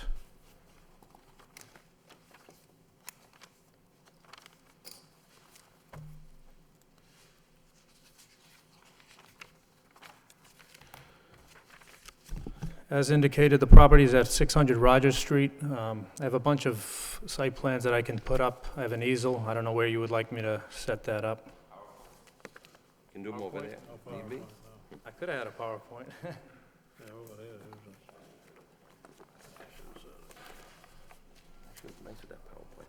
Yeah, that's good. I like that. I'll encourage that.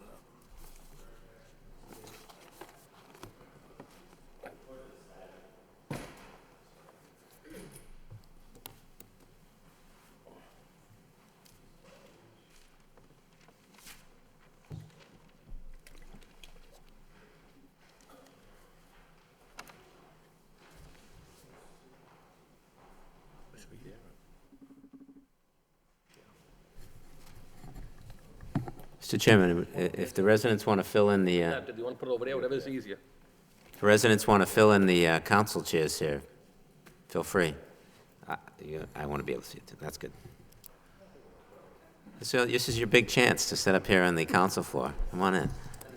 You don't want anything to do with it. That's good, just enough so I can see it too. That's good. Yeah, that's better. Yeah, that's fine.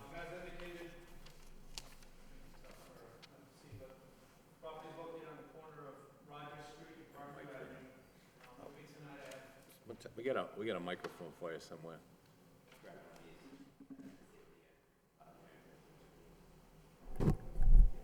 Hello. Site's located on the corner of Rogers and Parkview Ave. It's approximately 20,076 square feet. Has 2 existing curb cuts onto Rogers Street, full access curb cuts. Too loud. And a pretty much wide open curb cut onto Parkview Ave, unrestricted movements coming in and out of the site. Our proposal is to redevelop the site for a Taco Bell, be a 2,600 square foot Taco Bell restaurant. I'll put the site plan up.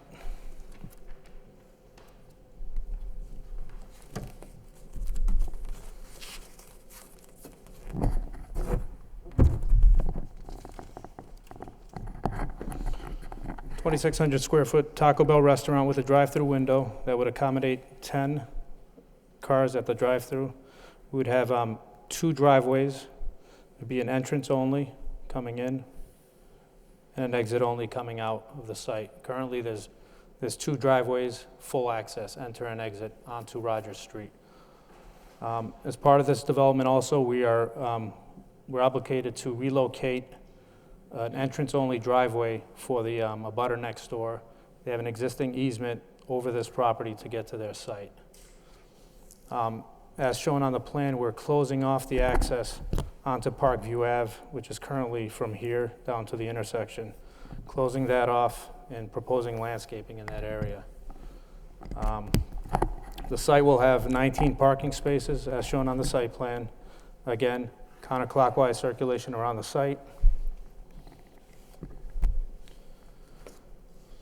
Around the perimeter of the site, we're providing the required landscape buffers per the zoning code.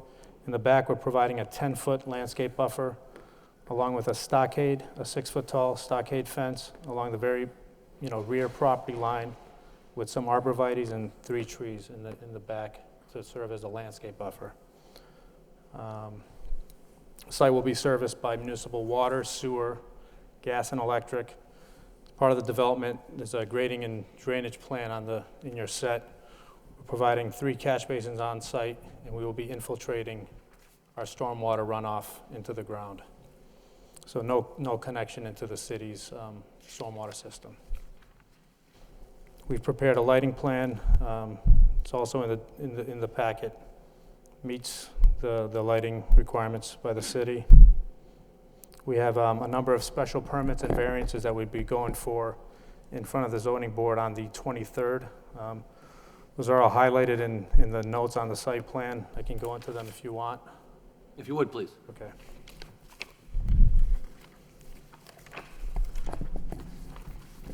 There's a special permit for the drive-through establishment.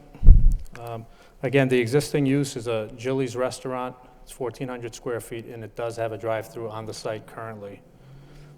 So we would be going to the zoning board for the special permit for a drive-through establishment, looking for a parking reduction to allow for a total of 19 parking spaces. The zoning code requires 1 space per 50 square feet of gross floor area. At 2,600 square feet, this site would require 52 spaces, which is excessive for, this type of use. The code also allows by special permit a reduction to 1 space per 250 square feet, which would be 11 spaces. We're providing 19 on the site. By special permit, we'd be allowed to reduce our parking requirement from one space per 50 to 1 space per 250, which would require 11 spaces. And we're proposing 19. So you're saying 11 would be the minimum with a special permit? 11 would be the minimum with the special permit. We're also looking for a special permit on the sign package that we have. We're proposing a freestanding sign and wall signage on the structure, which is shown on your on the last 2 sheets of your site plan set.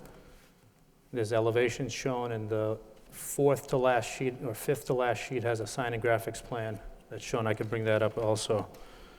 But we're looking for internally illuminated signs to be, consistent with all the other uses in the area. So that would be a special permit from zoning. And then there's other signage that we also lumped into that. There's a clearance bar on the site, clearance, 9-foot clearance or whatever it is. Menu board, and also order confirmation board, where you order at the menu board. There's a small board. That's also in the site plan set. And then the variants that we would need are there's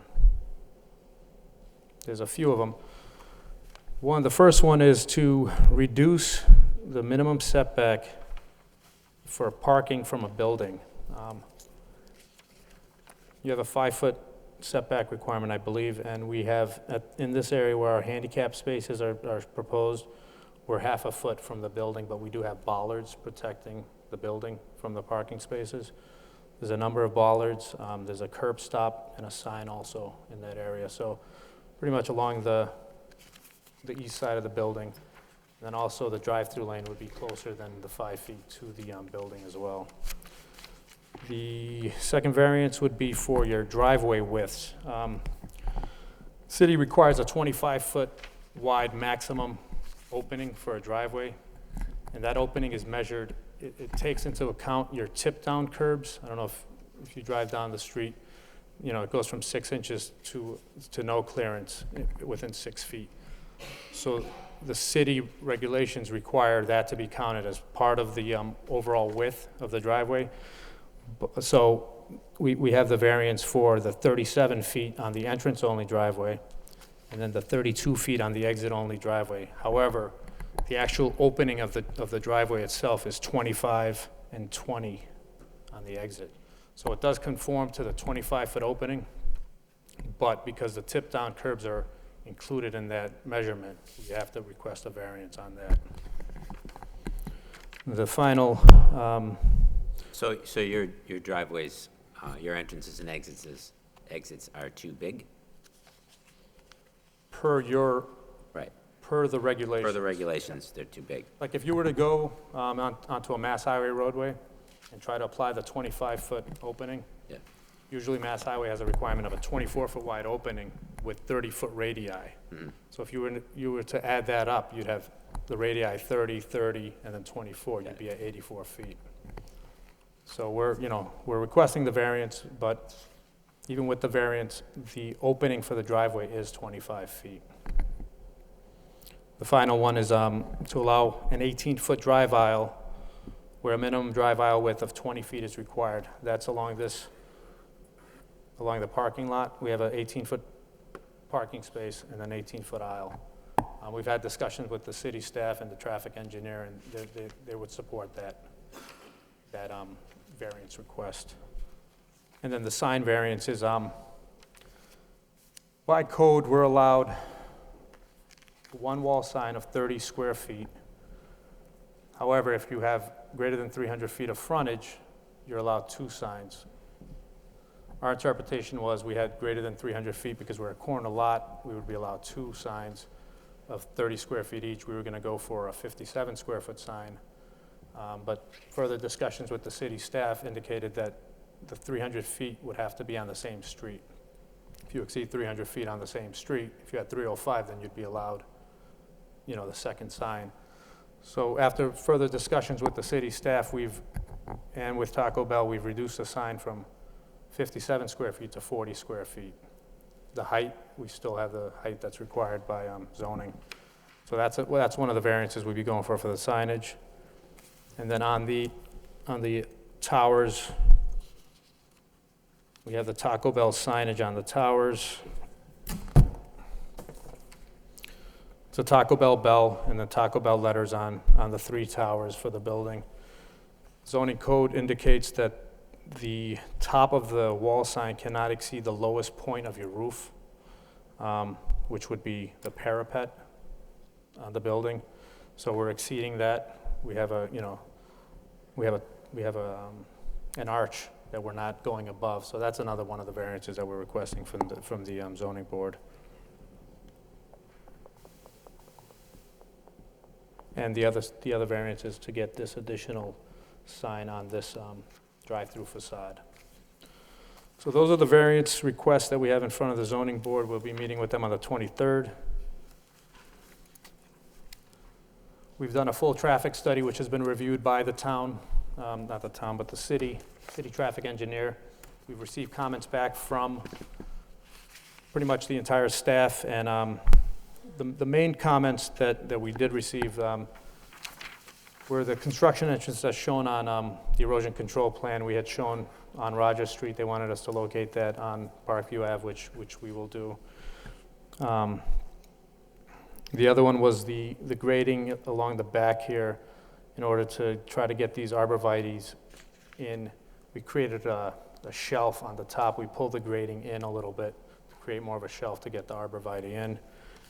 They wanted additional shade trees along Parkview Ave. We've added these 2 where we could. Again, in this area, the slope is steeper, plus we only have 3 feet to work with in this area.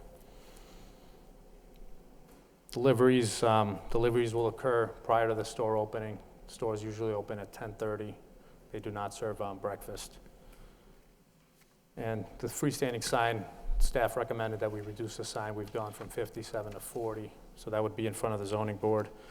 We did have some discussions with the engineering department about the request for adding a sidewalk along Parkview Ave. Because of the natural topography, especially in this area, the existing road is between 8 to 10%. If you install a sidewalk on an 8 to 10% slope, it doesn't meet ADA requirements for a maximum of 5% running slope. So if Taco Bell were to construct a sidewalk, I'm not sure if they would be liable for anything, you know, if someone were to sue because it does not meet the 5% maximum running slope. So at this time, you know, we'd push back on the sidewalk requirement. That's pretty much it. I have Heather Montecup from GPI here. She's the traffic consultant. They did the traffic study and, you know, was reviewed by the city traffic engineer.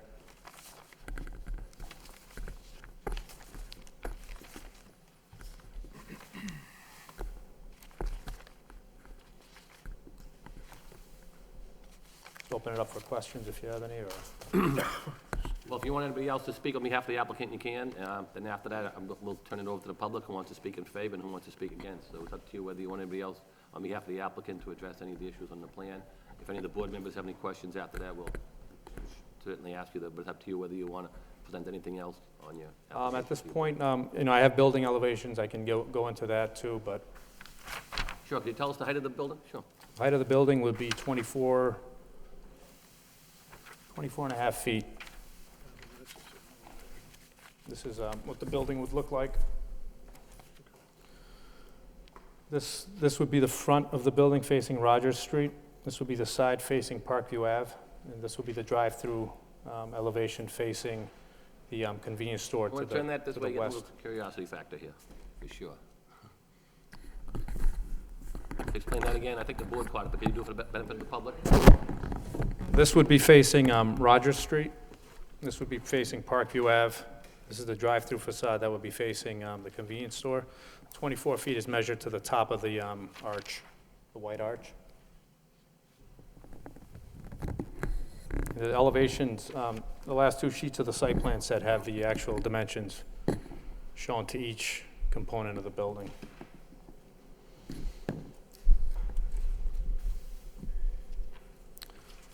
At this point, I'd like to open it up to the board, I guess. Thank you, sir.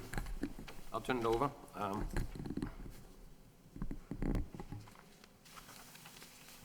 Anyone here like to speak in favor of the project? If you want, you can go back this way. That will entertain people as they come to the mic. If you want to get back behind the railing, that's fine, okay? At this point in time, I'm going to turn it over to anybody who wants to speak in favor. Anybody in favor? In favor? Hearing none, that portion of public hearing is closed. Anybody like to speak in opposition? In opposition, just come to the microphone and state your name and address for the record, if you would, please. My name is Denise Coffey, and I live at 331 Parkview Avenue. We abut the property. And we've lived there now for 38 years. Not thrilled about having a national chain come in because there are always issues in terms of being able to deal with the people that you have bordering your property. And we've had a pretty good relationship with the current owners. The plan that we saw in terms of trees, most of the trees that kind of give us some privacy and also block us from the noise on Rogers Street are scheduled to be taken down. And I don't know how long it takes for trees to grow again, but the few trees that they're planning on don't afford us either the privacy or the noise reduction, and we're very much concerned about that. The sign at 25 feet, basically, looking at the size of our property and our house, that sign is going to be lighting our bedrooms. And I feel that the board has a responsibility to protect the residents there, and we've been there, as I said, for a very long time. We were informed that one of the things with Taco Bell was that they would have later hours. And that creates a major problem for us in terms of late nights and also with people on our property. We've had problems with people on our property already, just with the store and with Jilly's, and we've had people urinating behind the buildings. We've had people that drop their papers and what have you as they're walking by. And so it's an issue, and we're very much concerned about it. And I'm also concerned about the possibility of problems with the water table because the property our property is significantly at a different level, and I'm wondering whether or not that's going to have an effect. Thank you. Thank you, ma'am.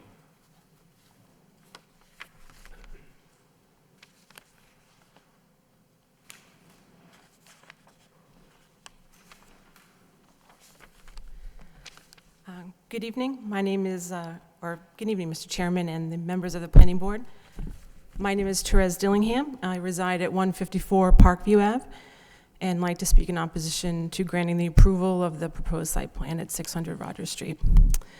I was unfamiliar with these proceedings, so I went to the zoning ordinance and to educate myself. And based on that, my understanding is that pursuant to section 11.4.10, site plan approval may be granted upon determination by the planning board that the plan meets several objectives listed. In my opinion, the proposed site plan does not meet even half of these objectives.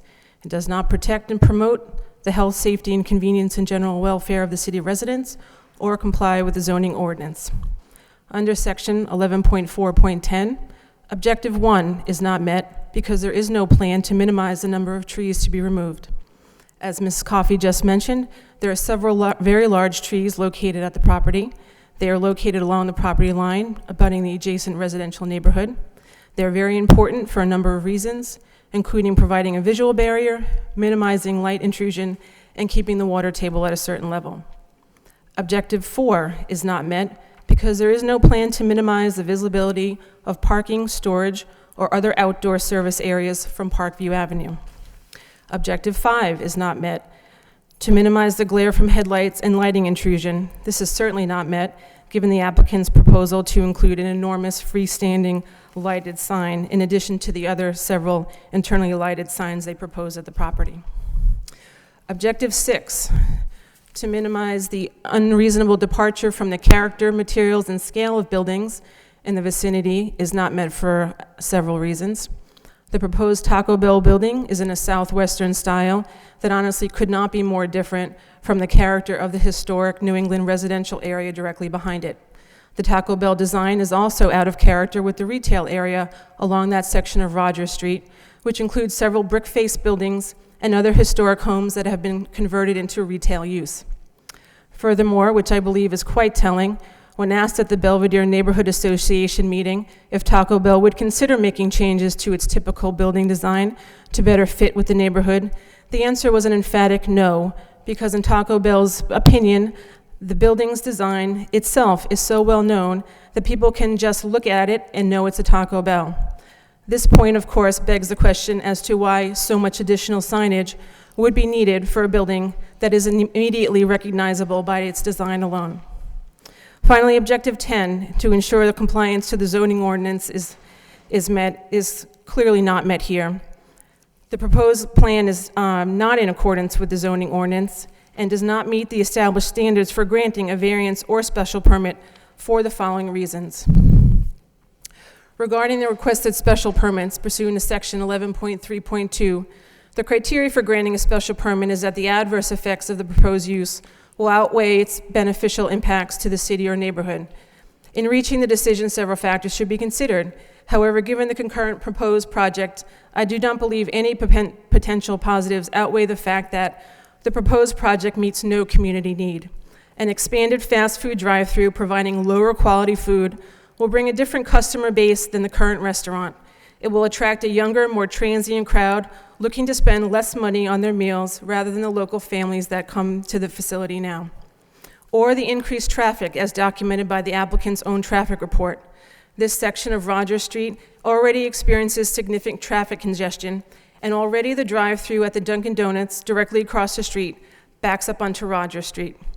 Additional congestion will push more traffic onto residential side streets, which will negatively impact the environment with additional noise, pollution, and debris, and will also significantly reduce safety. Nor, as I mentioned, the Taco Bell design is out of character with the neighborhood, and as mentioned, Taco Bell is unwilling to make any concessions in that regard.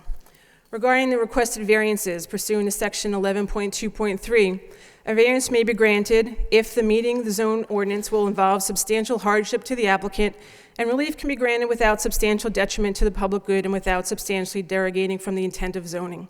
All three prerequisites must be met. However, I don't believe even a single one is met here. First, there is clearly no substantial hardship for the applicant involved here. The landowner is not the applicant here, as they have transferred their authority regarding these issues to Taco Bell. And regarding Taco Bell, certainly none of the items listed in the application can be considered to create a substantial hardship for a corporation with thousands of sites and billions in sales. As previously mentioned, the amount of additional signage should not be necessary, as the design of the restaurant itself is enough to identify the Taco Bell restaurant, and the requested extended wall above the roof serves no necessary function. Second, relief cannot be granted without substantial detriment to the public good. As I mentioned, at a minimum, the increased traffic and resulting noise, pollution, and debris will have a substantial detriment to the public good and safety. Furthermore, in my opinion, increasing the size and capacity of a fast food drive-through facility is just in itself a substantial detriment to the public good. Finally, relief cannot be granted without substantially derogating from the intent of zoning. As I understand it, the zoning ordinance is intended to ensure reasonable and sustainable commercial development. As evidenced by the number of special permits and variances that will be needed to complete this project, the applicant is attempting to do too much, cram too much into this property. It is not reasonable development, it is overdevelopment, which is exactly what zoning ordinance is intended to prevent. I also do not agree that the suggestion that the construction entrance should be established on Parkview Avenue. Obviously, if there are concerns that the traffic on Rogers Street will not be able to handle the impact of the proposed project, then the project should be changed. I find it totally inappropriate to shift the construction burden on a residential street to accommodate a project that is having a negative impact on the neighborhood. I am also vehemently opposed to any extension of operating hours beyond the Jilly's current hours.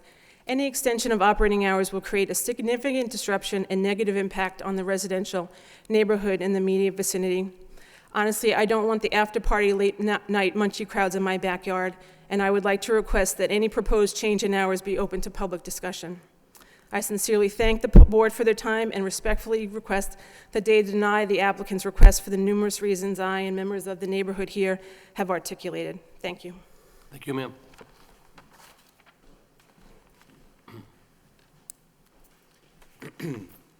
Good evening. My name is Edward Zappella. I live at 317 Parkview Avenue, which is 2 houses up from the proposed development.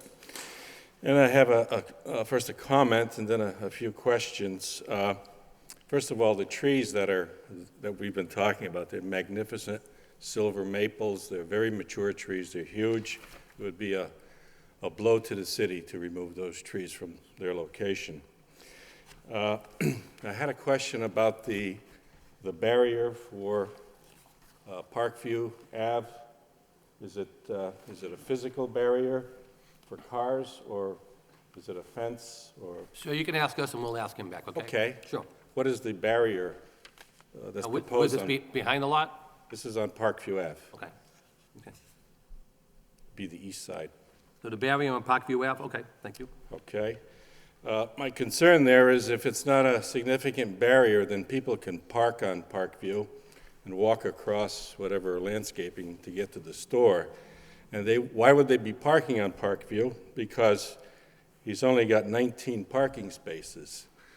And you might want to ask them, how many employees do they anticipate? And I assume the employees are going to drive to work. And if it's 5 or 6 employees, if they park in that lot, that reduces their parking capacity. Okay. Let's see, I had another note here. Okay, I guess just in general, I, like my neighbor, have experienced people coming up from the convenience stores and the fast food places, Dunkin' Donuts, and depositing their trash on my street, on my lawn in some cases, and I generally try to catch them in the act and abscond with their residue, but I can only see this as adding to that problem. Okay, this is not what I would call a positive addition to our neighborhood, and I would strongly recommend that we deny this approval. Thank you, sir.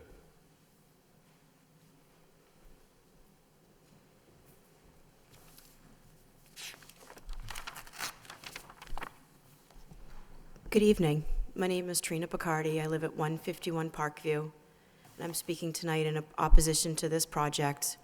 I would just like to echo and agree with everything that Terry said. She did her homework on behalf of the neighborhood, so I would concur with everything that she said. I would also say that at the Belvedere neighborhood meeting, we did ask if this was a franchise opportunity for somebody local to take over and own this franchise.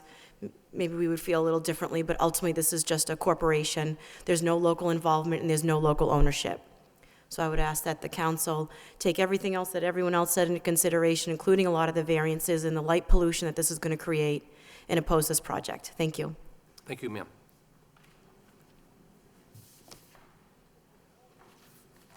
Anyone else want to speak in opposition? Good evening. My name is Richard Coffey. I live at 331 Parkview Avenue, where I am the abutter to the property. This is a plan conceived in Connecticut, developed in New Hampshire, and has no concern or knowledge of the local situation, bringing in a building that belongs on Route 66, not on Route 38.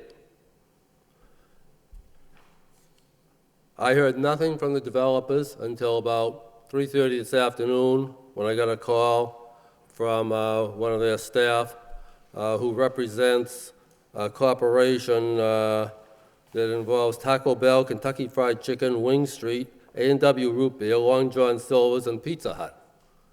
This is, a multifaceted national corporation, and if the Taco Bell isn't working out, who knows what new franchise will replace it. He indicated that, well, maybe their plan wasn't exactly in stone if we wanted to talk about what they might do to help. And I talked to their engineer tonight out in the hall, and all of a sudden it is in stone. I'd like to pass a picture amongst the board if I could.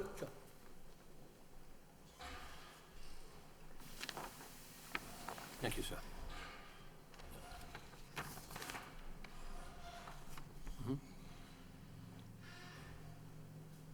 The picture is a Google Earth printout that shows the region. You can see on there the current Jillies. If you look carefully, you can see my house, 331 Parkview Avenue. And I say you look carefully because it is very well under the tree canopy. This is the tree canopy that we're very interested in. You can see the size of it. They're mature trees. They give privacy. They have sound absorption. Water table concerns? Oh, you won't get trees that are going to soak up water like these trees, not for a long time. So they're an important thing to have in there, and it's probably the most important thing to us, and all of a sudden, even though across the street at Dunkin' Donut, they bring in these enormous trailer trucks and unload their stuff and get them out on a very small site, all of a sudden, oh, well, we can't get our trucks to turn around in this site. I don't know. I don't believe it. The trees we need. Absolutely need them. They don't want to deal with the trees. They don't belong here. As the other people have said, increased hours mean increased problems. Trash. Ed talked about picking up trash in his yard. Yeah, we pick up a lot of trash in our yard too. Although this past week somebody nicely dropped them in a barrel on garbage day, so you didn't have to pick it up. That was nice of them. But anyway, dumpsters. Dumpsters are a problem, and the new location of the dumpster is about as close to our property as you can make it, with a prevailing west wind, which maybe they don't know about that, but we certainly know about prevailing west winds. There's a transformer pad. At the very least, the transformer pad could be to the north of the dumpster. Move it a little further away. I mean, there are things that they're not thinking real hard about here in terms of being a good neighbor. Jilly's, nice neighborhood establishment. We like it.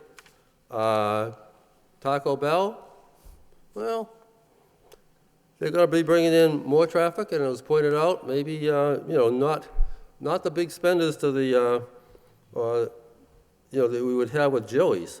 They propose putting up crabapple trees in place of these trees. You guys know what a crabapple tree looks like, right? It's small. It doesn't soak up much water, and you got these silly crab apples underfoot. What are they thinking? The signage, let's follow the law. They don't need any thing on the signage. They should be proposing something that follows our current laws in this city. As they say, their building shows the brand. Okay, they don't need the sign at all. Their building shows the brand. They said it themselves. And as far as the building, the more muted colors, the better if it's going to be in there. But do they need to go 24 feet high with those signs? I think that canopy could be brought down to the front of the building a little. It's just, there's one other thing I wanted to note here. The city engineer or one of the city departments indicated that the work hours for construction are such and such, and if they want to extend them, they have to apply. I'd like to go on record as saying that, if this thing does go forward, if they apply for an extension, I think the neighbors should be consulted before the DPW or whatever it is grants anything like that. So we would not be as opposed to this if they were showing a little more flexibility in those things that are important to us, but they are not. So unfortunately, we're opposed. Thank you. Thank you, sir.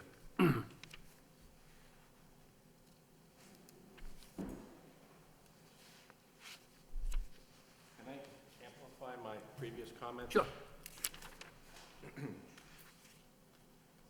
I just thought of another potential issue.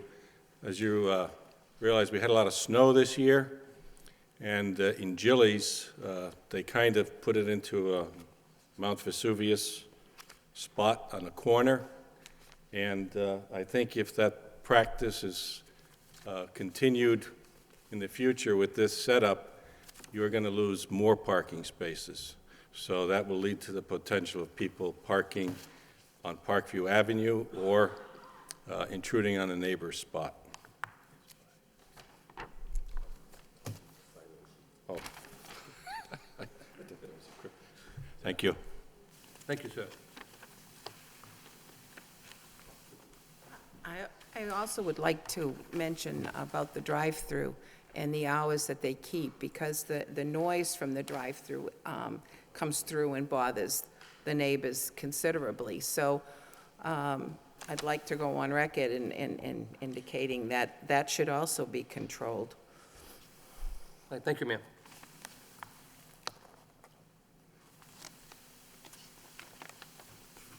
Anyone else like to speak in opposition? In opposition? In opposition? Hearing that, no further opposition, that portion of the public hearing is closed. At this point in time, I'll turn it over to the planning board members if they have any questions. Any board members have any questions at this time? Sure. Mr. Lockhart? Did you meet with the Belvedere Neighborhood Association at all to get some input from them? And Could you just come to the microphone, please, sir? Thank you. And what were their concerns when you discussed this? As voiced, some of the concerns were traffic, the look of the building, the hours of operation were voiced. I had a representative from Taco Bell with me at the meeting that night. As far as the hours of operation, we had indicated that we'd like to be competitive with the Wendy's. That's also on Rogers Street. As far as the look of the building, we, they did ask if there was a colonial look or, some different type of look than what's being presented now. And we did indicate that this was what, corporate would want to put in Lowell, on Rogers Street. We're not in a historical district. In historical districts, we have made modifications. We've muted colors, changed colors and things like that. But we had indicated that, since we're not in a architectural or historic district, we didn't feel that we needed to do that. But, we will take input, I guess, at the public, forum right now. As far as traffic, we are actually decreasing the curb cuts that are into this property now. A lot of people use the Parkview Ave entrance as a cut through to just bypass Rogers Street and cut right through Gillies and the convenience store. We're closing that off. So yes, we did meet with them. We had brief discussions. And, it is a commercial zone along there, but there is a very nice neighborhood behind there, and we often discuss things relating to neighborhood character.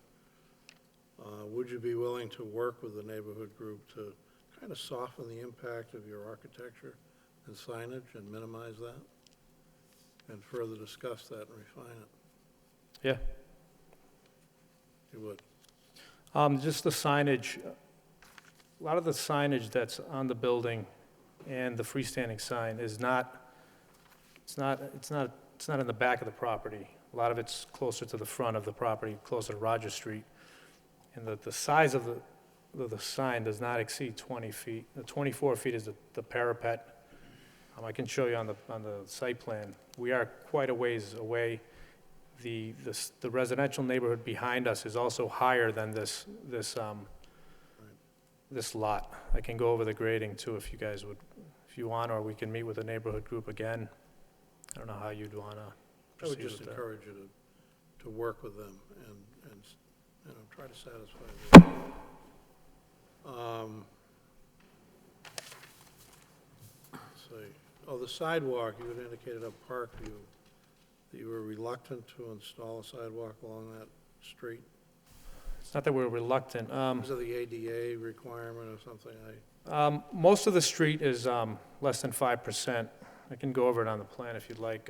Basically, where the existing opening is from Parkview Ave onto Gillies property is roughly a little less than 5%. It's 4.5%, 5%. Beyond that, the slope of the existing street is about 8 to 10%. So constructing a sidewalk there exceeds the ADA requirements of 5%. Taco Bell, if Taco Bell has to construct it, are they liable for that sidewalk if something happens? Oh, all right. I mean, just for normal pedestrian traffic, I would,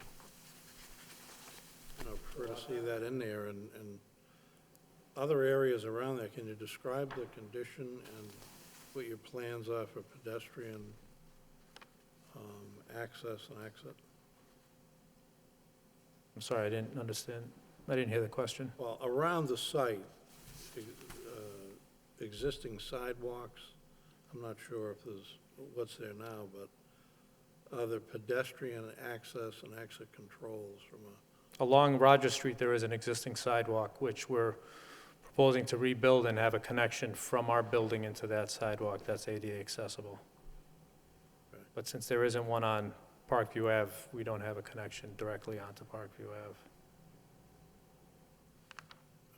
Okay, the landscape. Can I comment on your question on the sidewalk?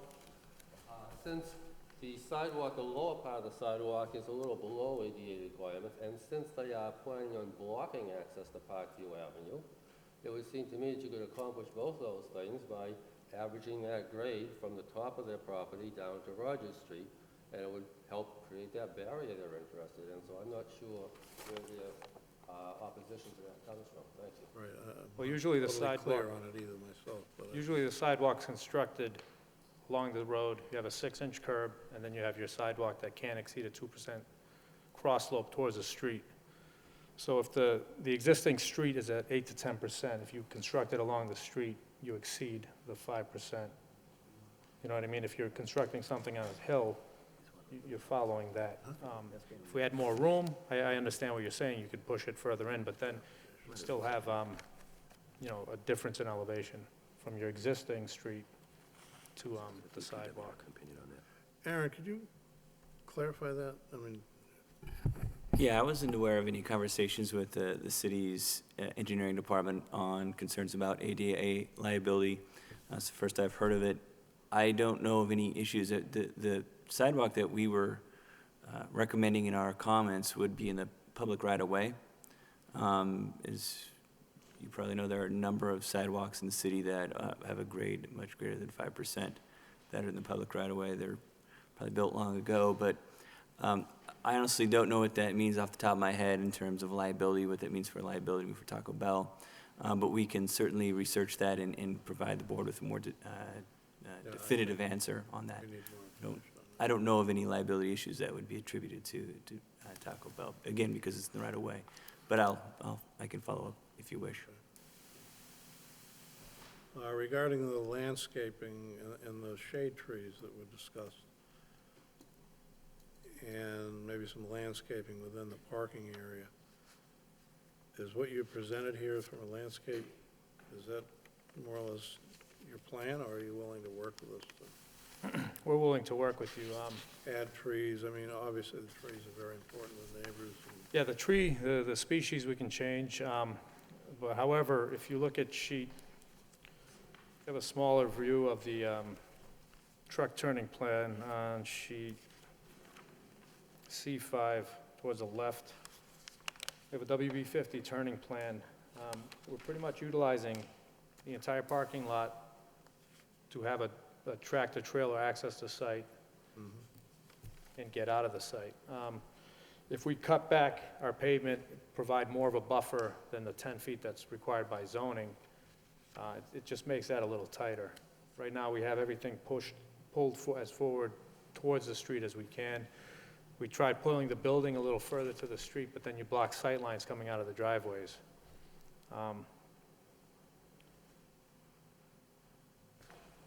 So we could,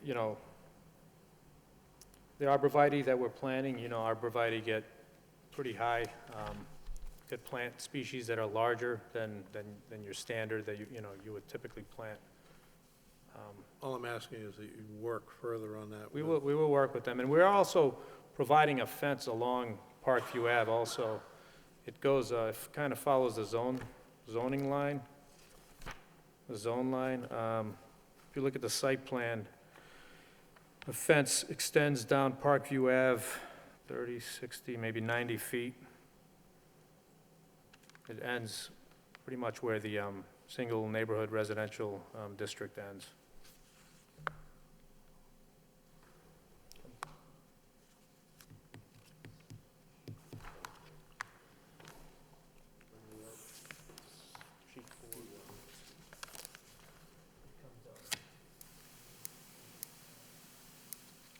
But the full stockade fence shielding the residential zoning district from this use. It's on the plan.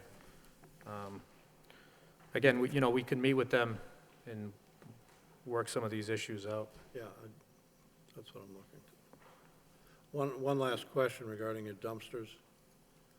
Can you describe where they are, how they're housed, and try to give the neighbors that are here tonight some assurance that they're not going to end up with trash on their property? There's a detail, it's an enclosed dumpster pad. There's a detail on sheet C5, sheet 8 of 12. It has it's a double wooden dumpster enclosure. The dumpsters, it's not, your exposed dumpster. It sits on a concrete pad. It's an 8-foot high, 1x8 cedar, so it is shielded. It's an attractive dumpster enclosure from what I've seen. It's good, it is enclosed though. I've seen chain link fence, as far as, it's cedar. What plan is it on? I think some of the issues though, with where it's placed and the way the wind blows. Yeah, What number, that's all it is. sir, he asked you, what number on the plan you're referring to? Yeah, what, It's on sheet C5, the dumpster enclosure detail. It's also called out on the site plan as a proposed trash enclosure. oh, this right here? But the dumpster, it sits on a concrete pad, and it is enclosed. It's all chain link around there? No chain link, it's cedar. It's cedar, okay. Is this it right here? Yes. There, yeah, all right. So it's fully enclosed. That's all I have, Mr. Okay, thank you, Mr. Lockhart. Mr. Chairman. Yes, Mr. Fischett, please. I have to say, when we look at a site plan or a proposed project, as it relates to site plan, we're looking at the adherence to the zoning, and I have to say I'm somewhat troubled with the amount of variances that you're looking to obtain. And I have a couple questions. How many employees, on average, are you looking to have in, is it designated employee parking? Because this is tight. There's an awful lot trying to fit onto this site, and I suspect you're going to have a lot of a drive-through business, and you're looking for a narrower drive lane, and again, reducing the parking spots. So again, on average, how many employees would you be looking to? On average, with their max shifts, it's between 7 and 8.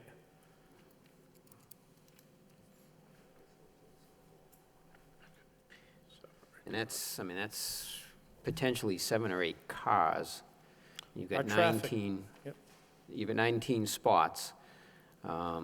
We've got the handicap spot. You're looking for actually a variance from the setback to the building for that. Did you try to locate this building differently on this site by any chance? We did. We went through a few iterations. We had it parallel, the building parallel to Parkview Ave. Circulation didn't work around the site. We had it pushed over. Didn't work with the drive-through stack. We need to accommodate 10 vehicles. We had it pushed over, kind of rotated. couldn't get enough stack. This was the best we can do to get the drive-through stack, parking, and the circulation to work around the property. So I take it your priority in the design was trying to accommodate the drive-through, The 10-car drive-through stack that's required by the city. yeah. And the 18-foot drive aisle, ITE, what is it, the parking handbook, has a minimum of either 12 or 14 feet for angled, 60-degree angle space, And what do we require? 20.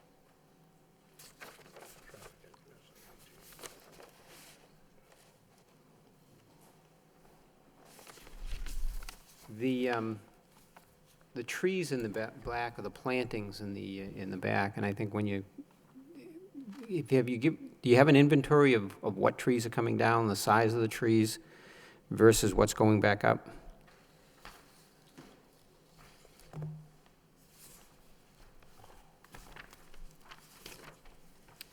We don't have an Because inventory per there are se. large canopy trees back there, and I'm just trying to, Yeah, the existing conditions plan, sheet 2, shows it's an 18-inch maple, it's a 24-inch, actually two 18-inch maples, 24-inch twin maple, and then another 24-inch twin maple. And all those trees are located on the subject parcel. They're on so the, those are all large trees, provide a large canopy. And then are you taking those down? correct. Yeah. And what are you replacing those with? The current plan was, as Mr. Coffey indicated, 3 crabapple trees and a row of arborvitae, in addition to the fence. We have a 6-foot fence that serves as a visual buffer. But I mean, I sure you can appreciate, and I've lived in neighborhoods where large canopy trees have come down and fences have gone up, and the whole feel of it has changed completely. So, you know, at the walking level, it certainly has, you have the screening of the fence, but step back a few feet and it's a complete different effect than having large canopy trees on the site. So obviously that's a major impact to that site as it relates to the buffer of the neighborhood. I think you're just trying to put an awful lot onto this site and do an awful lot with it.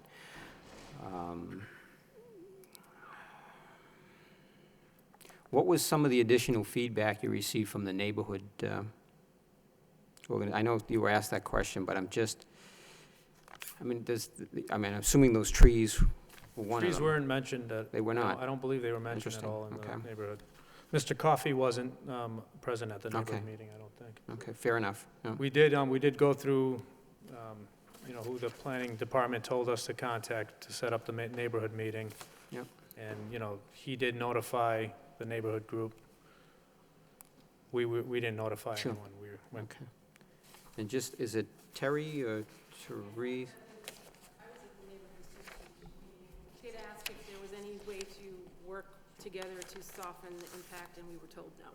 So trees were not specifically mentioned, but any type of design effort, and we were told no.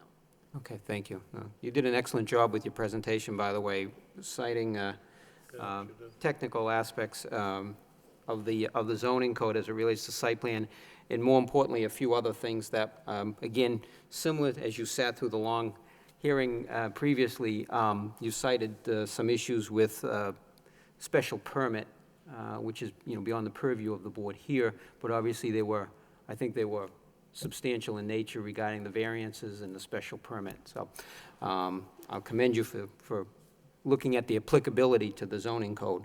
As it relates to the site plan, I still think it's you're trying to do an awful lot on this site. I am concerned with the number of employees versus the parking, available parking, and the setbacks, the drive lane. Believe me, I've seen the difference between the 18-foot drive lane and the 20, and I don't care what handbook recommends. I know what we require, and I know what you're looking for, and this is tight. This is very, very tight. And even pulling in, you've got those angled, the handicap parking right where the entrance when you're pulling in. I think the signage, again, you're looking for a variance on the signage.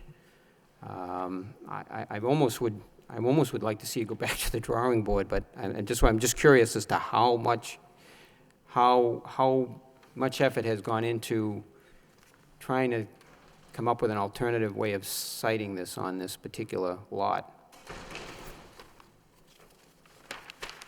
Mr. Pichette? Yes? I suggest another question for you ask them. One moment, sir. Okay. I'm sorry. but- Related to what you're talking about. Um, Just ask them, what is the lot size of the other Taco Bells in the general area? How many square feet, how many parking spaces do they have? Well, again, as it relates to what's happening with this site, my concern is trying to fit it in. I can appreciate that question, but again, my concern is this site and how he's fitting this property on this site as relates to what I think can come down to safety concerns within the site. So, I see the traffic engineer standing up. For the record, I'm Heather Monacup with Greenman Peterson, the traffic engineers on the project, and we did have a portion in our study about parking, and just to give you some of that information in case you didn't read it. As Hussein mentioned earlier, without a special permit, the site would require 52 parking spaces. With a special permit, it can be as low as 11. There is data provided in the appendix of the traffic study collected at Taco Bell's and other co-branded locations where Taco Bell was a primary restaurant. And based on this data, on average, the sites require 6.2 spaces per 1,000 square feet gross area, which equals 17 spaces for this particular site. So we are providing 19, which is over what the average says. So Excuse me, does that take into account employee parking? when you do the parking study and you count it, it's all the cars on the lot, so it would include anyone who is working at the time, yes. With all due respect to Taco Bell, it doesn't seem like you draw a lot of people into your establishment. That just seems bizarre to me. It really does. Yeah, it's the drive-through. That's why they always want the Yeah, drive-through. that is the drive-through.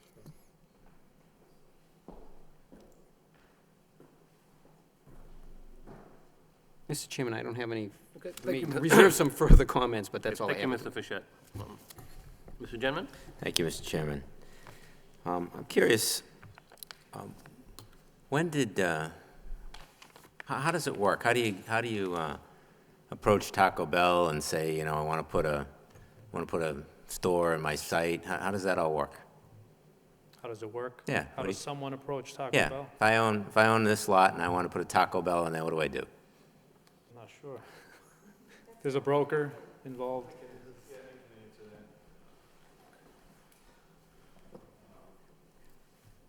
Steve Fiedler, I'm real estate manager for Taco Bell. There's a variety of ways. We work with local brokers, we work with developers, work with shopping center owners. In this case, it was a local broker who talked to different individual property owners. I see. And approached them and said, would you have some interest working with Taco Bell for a location? And when was that? Probably over a year or more than a year ago. Okay, thank you.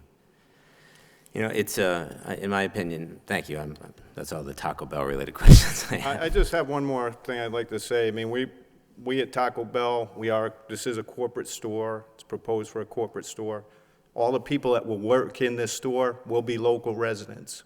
30 to 45 jobs, good paying jobs, $1 million investment into the city. From what I see from the green space, we are taking some trees, but we're creating some green space on this site for more than that's there. We're creating a safety improvement in this area for the residents who, frankly, there's a lot of problems with traffic coming through Parkview, and any resident here could certainly attest to that. It's a very dangerous situation out there. By closing Parkview and screening the way we're proposing, it's going to alleviate a lot of the issues there flying through there. All right, thanks. So, thank you. So I was going to say, not long ago, we had an issue before us on this parcel because it was split into two zones. We had a residential zone and a regional retail.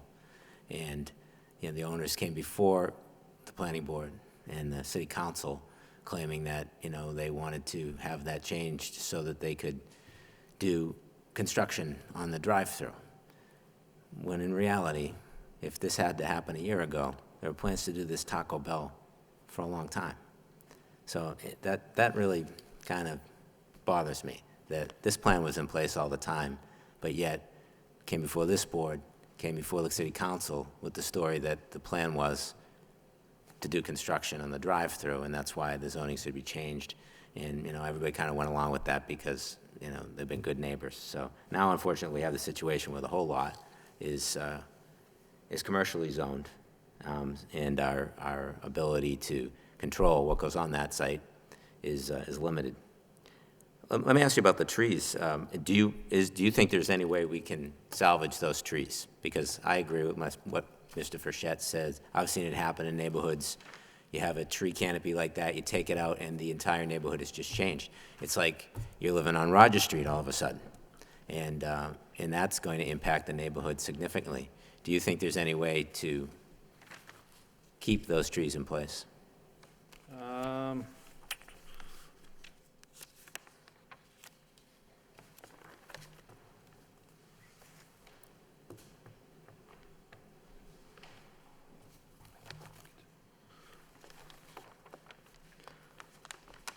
There is a possibility we'd have to, again, ask for additional relief from either the drive-through stack.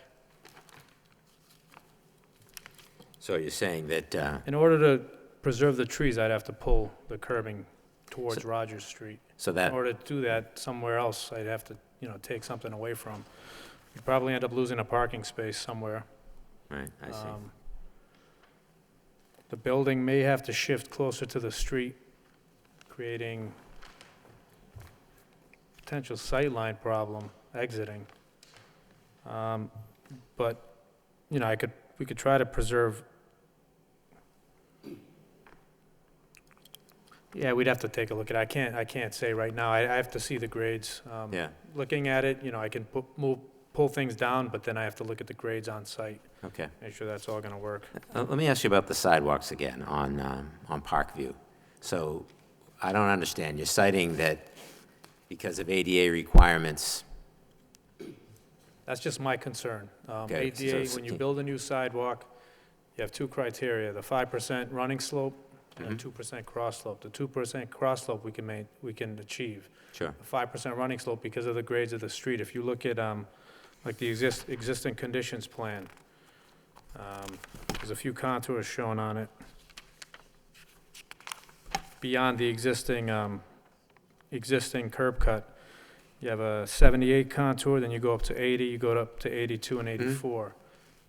From 82 to 84, you have about 20 feet, 2-foot contour and 20 feet is 10% slope.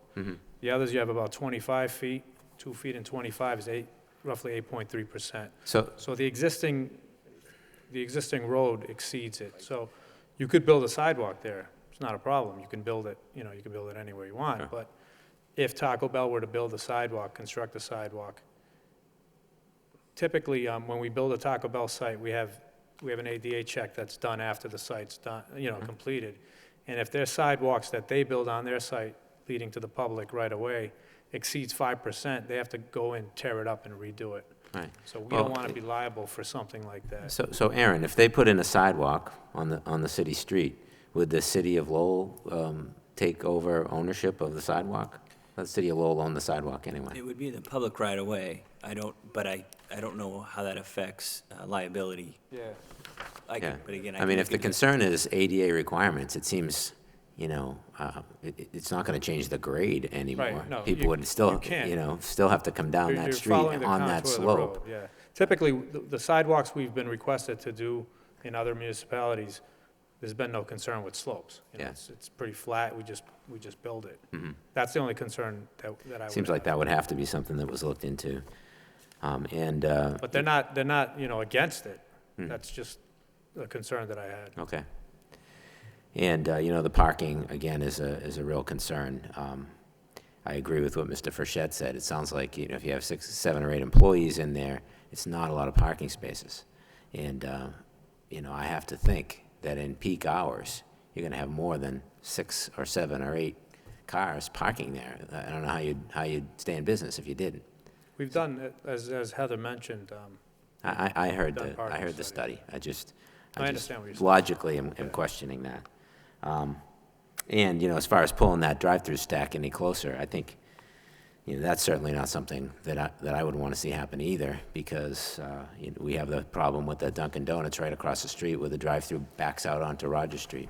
This section of Roger Street, it's one of my pet peeves, you know, from Douglas Road up to Shed Park. This section of Roger Street is hazardous. It's traffic coming off of 495. It's funneling down from 4 lanes to 2 lanes. People still think they're on the highway. They're flying up and down there. There's, you know, dozens of curb cuts along that section, people cutting in, cutting out. I mean, I go through there all the time, as most of us do, and you can't get out of there. You cannot get out of there during peak hours. It's just hazardous. And, you know, to have something that attracts more traffic into that already over-congested zone, it just seems like a bad situation to me. Well, just out of, we're going from 2 full access driveways where you have, you know, in and out movements to an entrance only and an exit only, so it's kind of channelized. You don't have it, you know, free flowing in this area.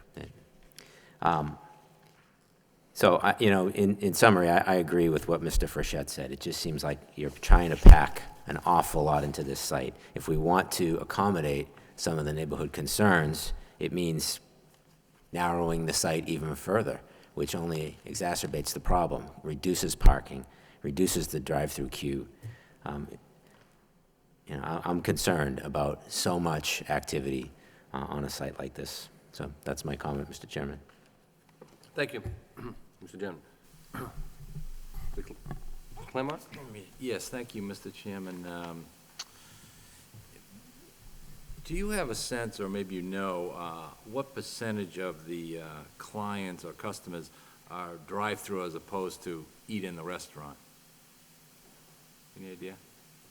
It's approximately 50% drive-through, 54. Yeah.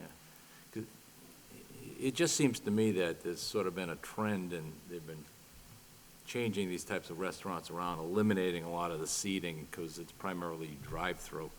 I know the McDonald's up by, in Pawtuckettville, if there's 6 people eating inside, that's about it. It's all drive-through traffic. So the reason for my question is this. You've got 50 seats in here, the capacity to sit 50 people, is that correct? Correct. I'm just wondering if that's overbuilt for what you're going to need. Is that more seating capacity than you're going to need? Would it be possible where it is primarily drive-through to eliminate some of that seating capacity and shorten this building up in some fashion? By pulling it away from the back of the site, I think that you could serve 2 purposes. One, maybe generate a little more parking for yourself, but primarily give yourself a little more of a buffer between your property and the coffee property, preserve some of the trees, et cetera, but still maintain the integrity of your building. How long is that building end to end? Front to back? I believe it's 78 feet. So if you had the ability, and I've been told every time an applicant gets up there that I'm not an engineer and I shouldn't make suggestions like this, but if you were to shorten up that building by 10 feet, I think that would give you the space that you need to accomplish some of those things in the back, provide a proper buffer to the residential property, and eliminate, 10 feet worth of seats. I don't know how that would work for you, but just as a suggestion, maybe you could look at. Yeah, again, I'm the engineer. I'll go back to Taco Bell and, voice your concerns. The building is 86 Obviously, the feet. concern is we're abutting the residential area, and we've got the coffees directly behind you. They're going to be directly affected by all of this, and the neighbors that we've heard from as well would like to try and minimize the impact to them and leave you with the building that you need to conduct a proper business. But I'm just wondering if 50 seats can be looked at and maybe shorten that up to 40. That'll impact your parking requirements. That'll give you the appropriate buffer that you may need. So that'd be my suggestion if you have an opportunity to take a hard look at that. Also, you know, that will give you the opportunity to maybe meet with the neighborhood group once again and review the sidewalk issue with the city engineer. So those are, I think, the major concerns that I would have. All right, Mr. Chairman. Thank you. Mr. Chairman? Yes, go ahead, Mr. Fischel. And just, I guess, to stress the importance of the canopy of those trees, is even if you go up Parkview, as you indicated, they're slightly higher than the site. And that, again, that has a larger impact on screening that site. You take away the canopy, and now you've taken away the screening. So again, I can't stress the importance of those canopy trees, and that is part of the site plan as to the concern of, relative to that, so. Screening the site from above. Yeah, right, and that's what the canopy, that's what those mature trees really do, So so. it's not a visual screen from us, it's just Right. that you're concerned with. All right, thank Okay, thank you. Just to follow up on some of the other comments, so when usually a Taco Bell comes in, is that basically a standard size building, or do you try to adjust to neighborhood need? This is a smaller building than what they typically construct. Typically, their building's about 2,850 square feet with 63 seats. This is one of their smaller. Yeah, just, okay. Just to follow up on, some of the concerns I have is, you talk about the 18-foot drive aisle, and some of the comments we received from the city departments, we did get one from our traffic engineer, and basically say the 18-foot traffic aisle to the site is not satisfactory for the traffic flow on the site. So they're basically telling us they don't think that meets the criteria. I believe it said it did. Oh, I'm sorry, I apologize. It is satisfactory, okay, I apologize on that. So what I was getting back to, so could you just show me where the traffic, so where would your traffic deliveries come in from, and where would they go?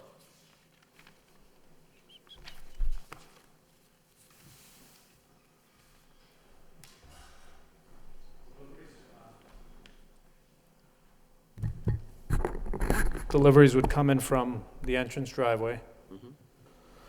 Pull in to the right of the building, to the rear right corner, there's a door. I don't know if you see that on your plan. That's the delivery door with there's a small ramp. So they would, park, drop, make their delivery, and then, So how does that affect your traffic queue for the drive-through? again, deliveries are done prior to the store opening, so there would be no customers on site. You propose using parking spaces for emergency snow storage?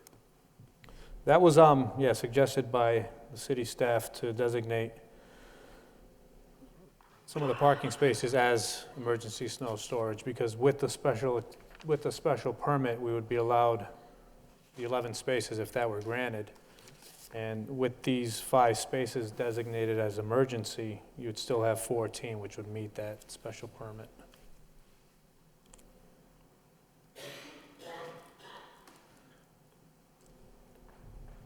So getting back to your drive-through, I think, so if you feel you have adequate package for, say if you have somebody going through the drive-through, which is, let me think.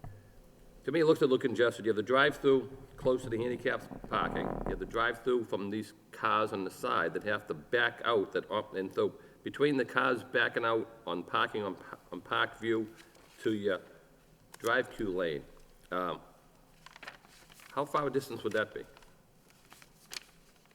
18 feet? It's labeled on the Okay, I see site it now. plan dimensions. Okay. I mean, by looking at the site and looking at all the requirements that all the special permits and all the variances you're looking for, I think you're trying to put too much on the site, in my opinion. I mean, I think, but when you look at, you required 52 spaces, and you requested 19. I mean, one of the questions where a lot of people do, the drive-through, but then we see 50 seats there with the amount of 7 to 8 employees. I think you're gonna have traffic spilling out onto Roger Street, traffic spilling out onto Parkview. Which traffic would that be, that would be spilled? People going to your site. I mean, you know, you're saying you required 52 spaces. Your zoning code is 1 per 50 square feet, which other communities in the area base these types of restaurants on seats. 1 per 4 seats, 1 per 3 seats. I'm more concerned about the city of Lowell, though, than the other communities, to be honest with you. But, you know, our traffic study was submitted. We did look into the parking since we were requesting the special permit. Right.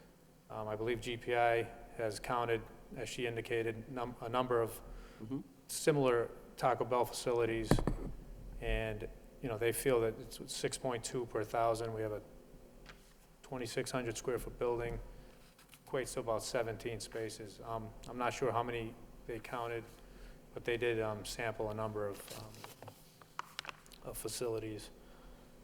You know, I'm also concerned about the sign request that you need. I mean, Signage requests, you know, those are variances for, I understand, and that's one part of the of the things variances, you know, and we can consider those for site plan. As a matter of fact, we have to make a recommendation on that to the ZBA. And I think one of the criterias, or someone who spoke that indicated that, you know, the look of the building itself and tells you what it is. So to come in and ask for, what are you asking for? How many variances on the signs? 4? At least? I believe 3. Right. And I think also on the site plan, you know, one of the criteria is to minimize the glare from headlights and lighting. I think since the people behind you, the coffees sit up a little high, and you're gonna be putting these lights on top of your building, I think it's definitely gonna affect the people behind you. Again, there's no lights on top of the building. But what about your sign on Roger Street? Don't you think Sign that's on not? Roger Street is about I know where it is. I know exactly where it is. about 200 feet away from their front door. Right. And if that sits up a little higher, they will pick up that lighting. Maximum is 20 feet high. So your elevation down here, you know, it's 200 feet away. Yeah. The light levels from there, you know, there will be light, you will see light. There's also signs, the existing Jilly's has a sign as well. Yeah. It would be similar to that sign. I understand we're requesting a variance for the size. It's 40 square feet, we're allowed 30. Our understanding was we were allowed 2 because we had, you know, a corner lot, but we're not. So, you know, we're only asking for an increase of 10 square feet, which, you know, if you don't recommend that, then we'll have to, you know, redo the sign to comply with zoning, which we're aware of. That's what the city staff has indicated to us. And I have, you know, relayed that message to Taco Bell. Okay. The other signs, these 2 signs are allowed by right, the signs on the right side of the building in the front. The variance would be to get a sign on the drive-through side. Again, you know, if you recommend against it, then, you know, we'll have to deal with that, I guess. But as far as, you know, signage in this area, I really don't see that these signs would have any impact, you know, I think any it- considerable impact, I guess, on that. I think it would, you know, get back to what the other board member said in regards to what type of buffer zone you're putting back there. By zoning, we're required to have a 10-foot buffer Right. with a fence and landscaping, which we're providing.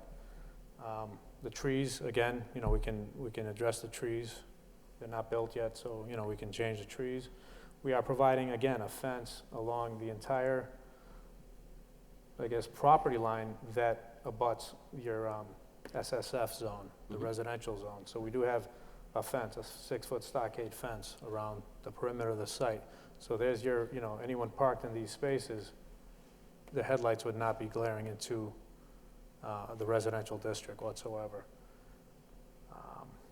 And then we do have also, you know, a slight grade difference here that we're trying to meet. So the site is lower than the road Okay. in the back here.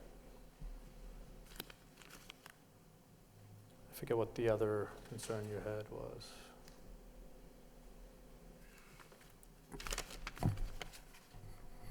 You know, we'll work, you know, if the neighborhood group, you know, we can meet with them again. and see, you know, I'd have to go back to talk about, I can't agree to make the building smaller or anything understand. like that right now. I understand. So I'd have to take a look at it, you know, the circulation, I do need to maintain. Right, okay. I don't know what Dunkin' Donuts does, they probably back into the street. We don't want to have the car, Mm-hmm. have the tractor trailer back into the street. We'd rather have all the maneuvering be done on our site. Where on your plan that you don't meet the minimum setback from the building?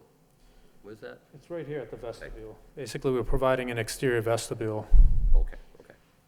So the building itself would meet, we're about 7 feet away from the parking, but the vestibule is protected by bollards. We do this on every site.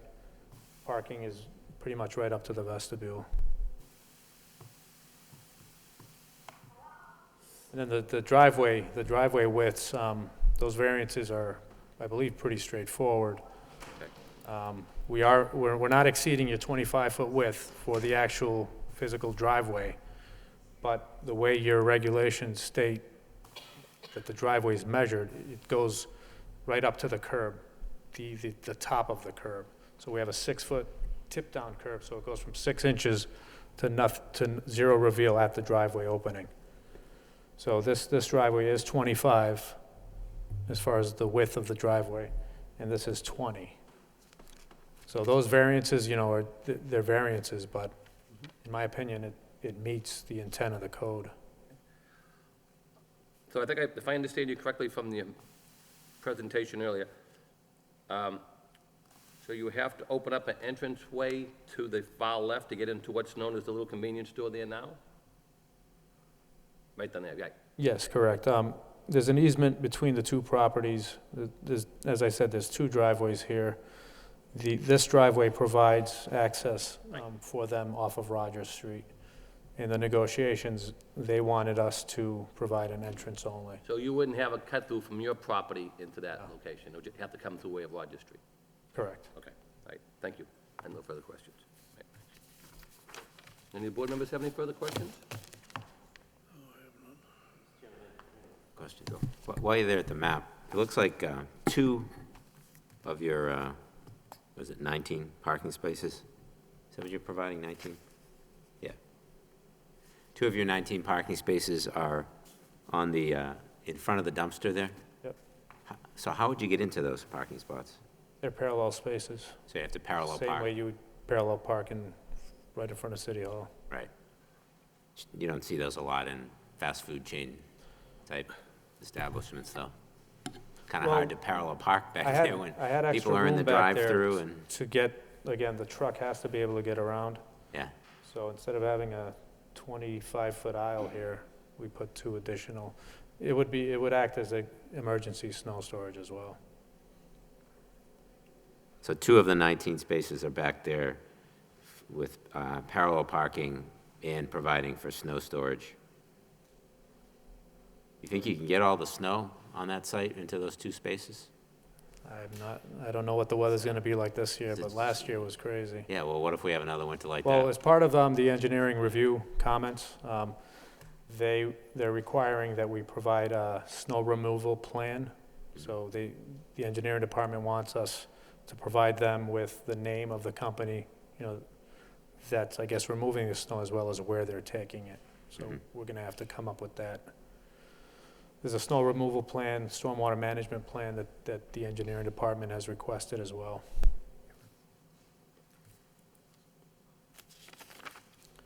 What about the construction traffic? Somebody brought something up about construction. We had our Your construction intention was to entrance. come in off of Parkview for Our construction? intention was to come off of Rogers Street.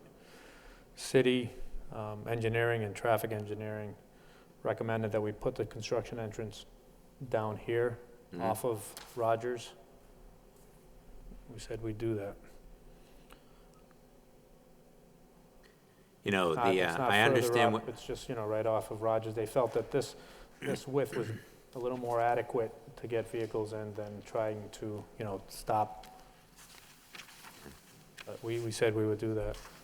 Okay.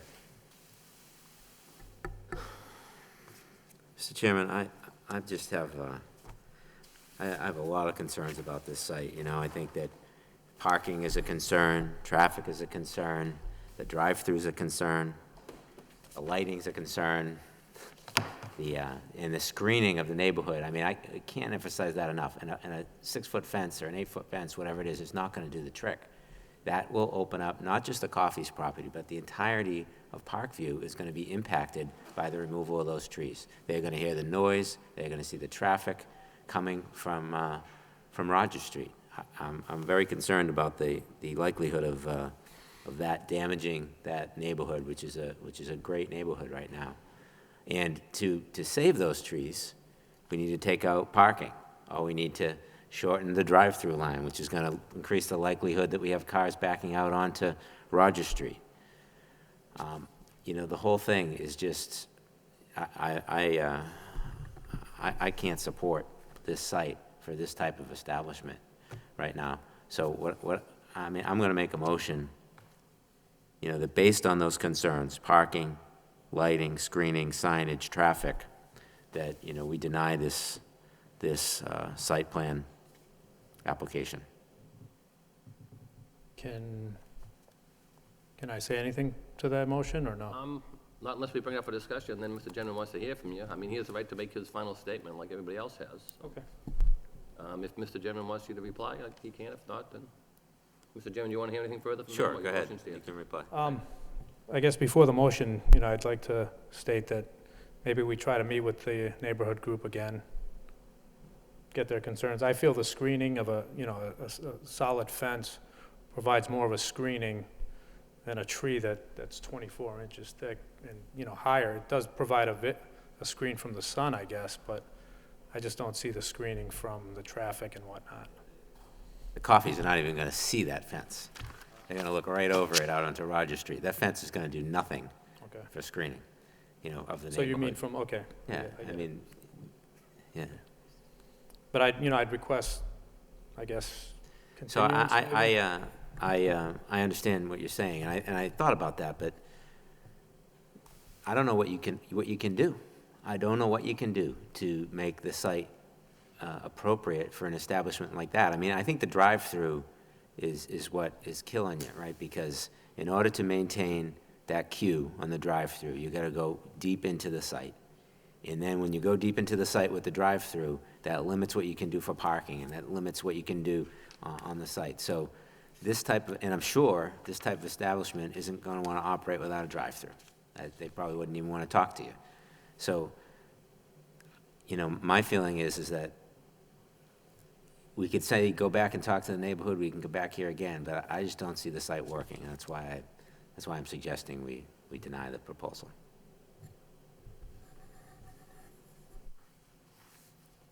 Is a motion made? Anyone want to second the motion? Further discussion? Yeah, I'll suggest a further discussion, Mr. Chairman. I understand certainly Mr. Gendron's concerns, and I share them.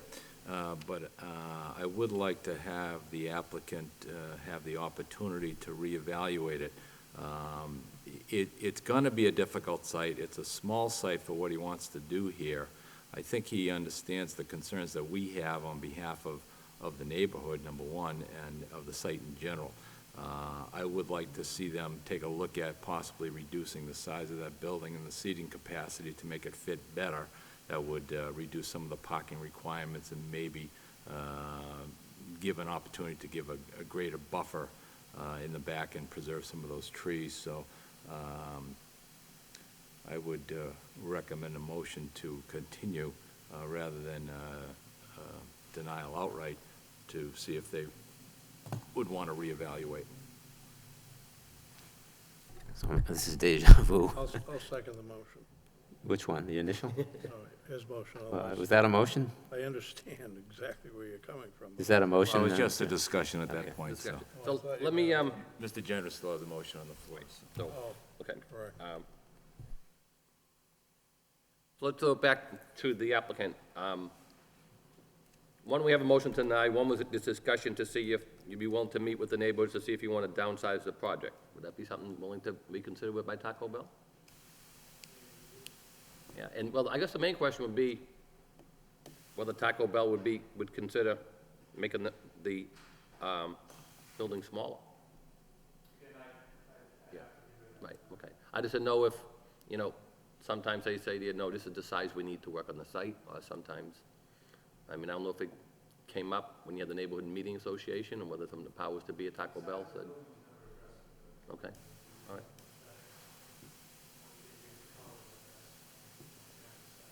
All right, I mean, okay. I know it's not your decision, I just know sometimes you probably have certain criteria they tell you you have to live with, and certain that you may be negotiable. Right, okay.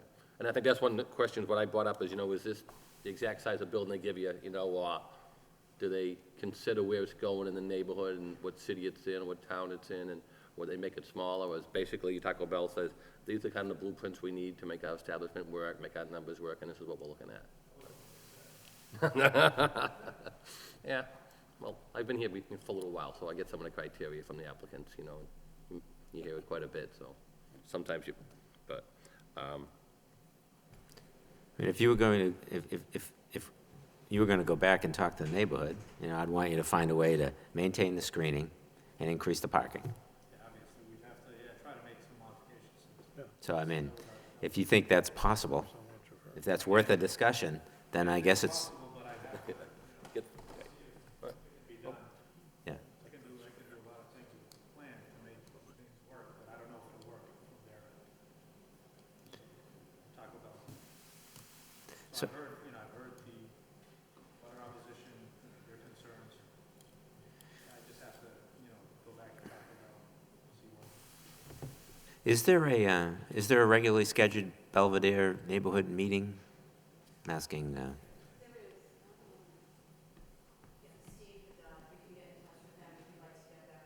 Mr. Sullivan. Doesn't somebody grab the mic here and, just,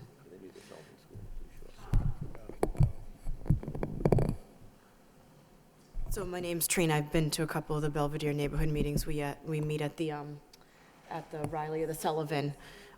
So if, you know, that's where I met you. When that was once a month, or? We do meet once a month, yeah. Coming up against the summer, sometimes there is July and August are skipped, but I'm sure if there's an issue that the neighborhood wants to address, Steve would schedule the meeting for us, so. As long as it's not tomorrow, then. No, I can take that action item, so we can do that. We can get it in the Lowell Sun as what's going to be on the agenda then.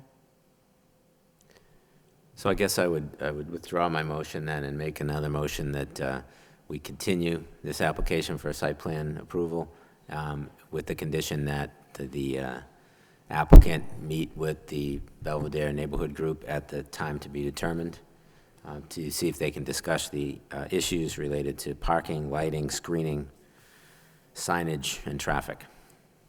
I'll second that motion. Okay, the motion is made and second, all in favor, say aye. Aye. I'm in favor of continuous. The only question I'd ask the applicant is I don't know how much time you would need before we schedule this for you.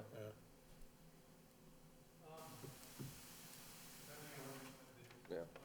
Group meets, they need to notify the newspaper, so that's a good 2-week notification, I believe. A month. Fine. Let's check availability.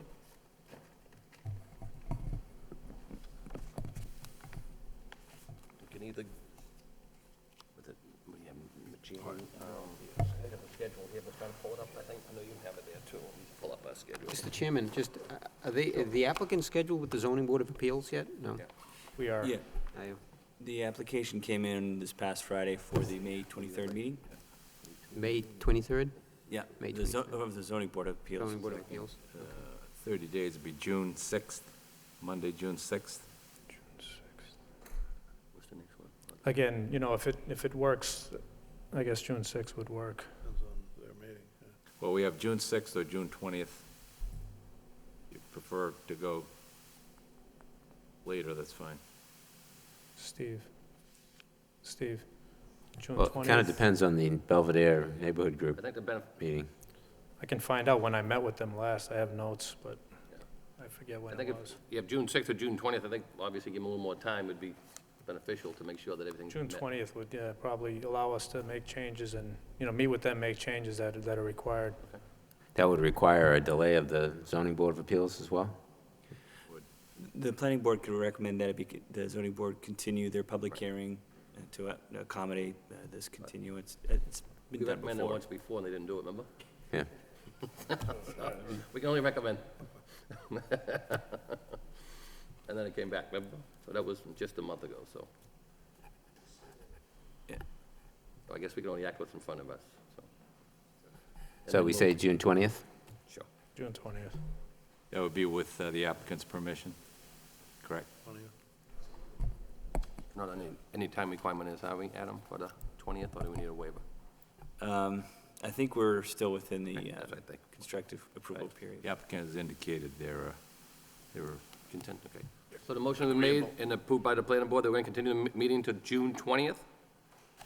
So we'll be back here on that night. Thank you, everybody who spoke on the project, and thank you, sir. Appreciate your input. Thank you very much. One other thing, I'm Aaron, sorry. yeah, Aaron, if we could get some clarification on that ADA. Absolutely, doing the absolutely. yeah. sidewalk. We'll do that. Hey, Aaron, could we make sure maybe the city could take the lead and contact the Belvedere Neighborhood Group and see if we can take some hand in getting this scheduled and maybe also contact all the people that are here tonight and let them know when that meeting is being scheduled? Sure. Okay, thank you. Thank you, sir.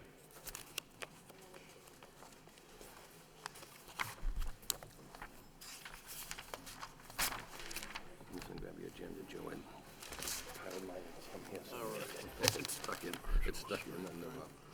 under the cell towel. How much glue you got there? Yeah, over time. We just got to update that the Bruins are 2-2 in overtime, so. Oh, I had that on there, two still? Yeah. People are flipping back and forth In between the overtime? meeting and the Yeah, game. Yeah, right, yeah. Okay. I doubt it. Okay, moving along on the agenda, the next matter is under old business, Marginal Street. Mr. Chairman, Good evening. Let me just read the advertisement if I could, please. Brazy Development LLC received site plan approval with conditions for a proposed apartment building located at the above address during the March 19, 2009 Planning Board meeting. The applicant will provide an overview of the project status and alterations based on the proposed change of use from a building, apartment building to dormitory uses, services at UMass Lowell.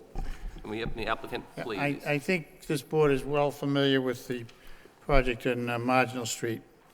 If you recall, we originally came in as a dormitory, then it was approved, and then the state stepped in and said they couldn't enter the lease, and then we came in with another plan for a residential building with the hopes that eventually it would come into a dormitory. Well, I've delivered to the board a copy of the legislation that was recently passed by the state, which authorized the University of Massachusetts to enter into lease with Brassi for a dorm on that site, where they would take the whole building and they would run it as a dorm. And I also, in your decision back in March of 2009, I think it was anticipated that a dormitory could very well be there, because you said if it was turned into a dormitory, we'd have to provide the bridge over the railroad tracks to get to the parking lot, and there were some other things that we had to do. I presented the board with a copy of the plan showing the bridge over the railroad tracks, and I've also provided a term sheet with the MBTA for the construction of that bridge. So it's the intention of Brassi to construct that bridge. Also, I could tell you that they have been in discussions with the university for a dorm. They have entered into a memorandum of understanding or a letter of intent for the dorm. So we're here tonight to see what, if anything, this board needs in order for us to operate as a dorm. That's why we're here tonight.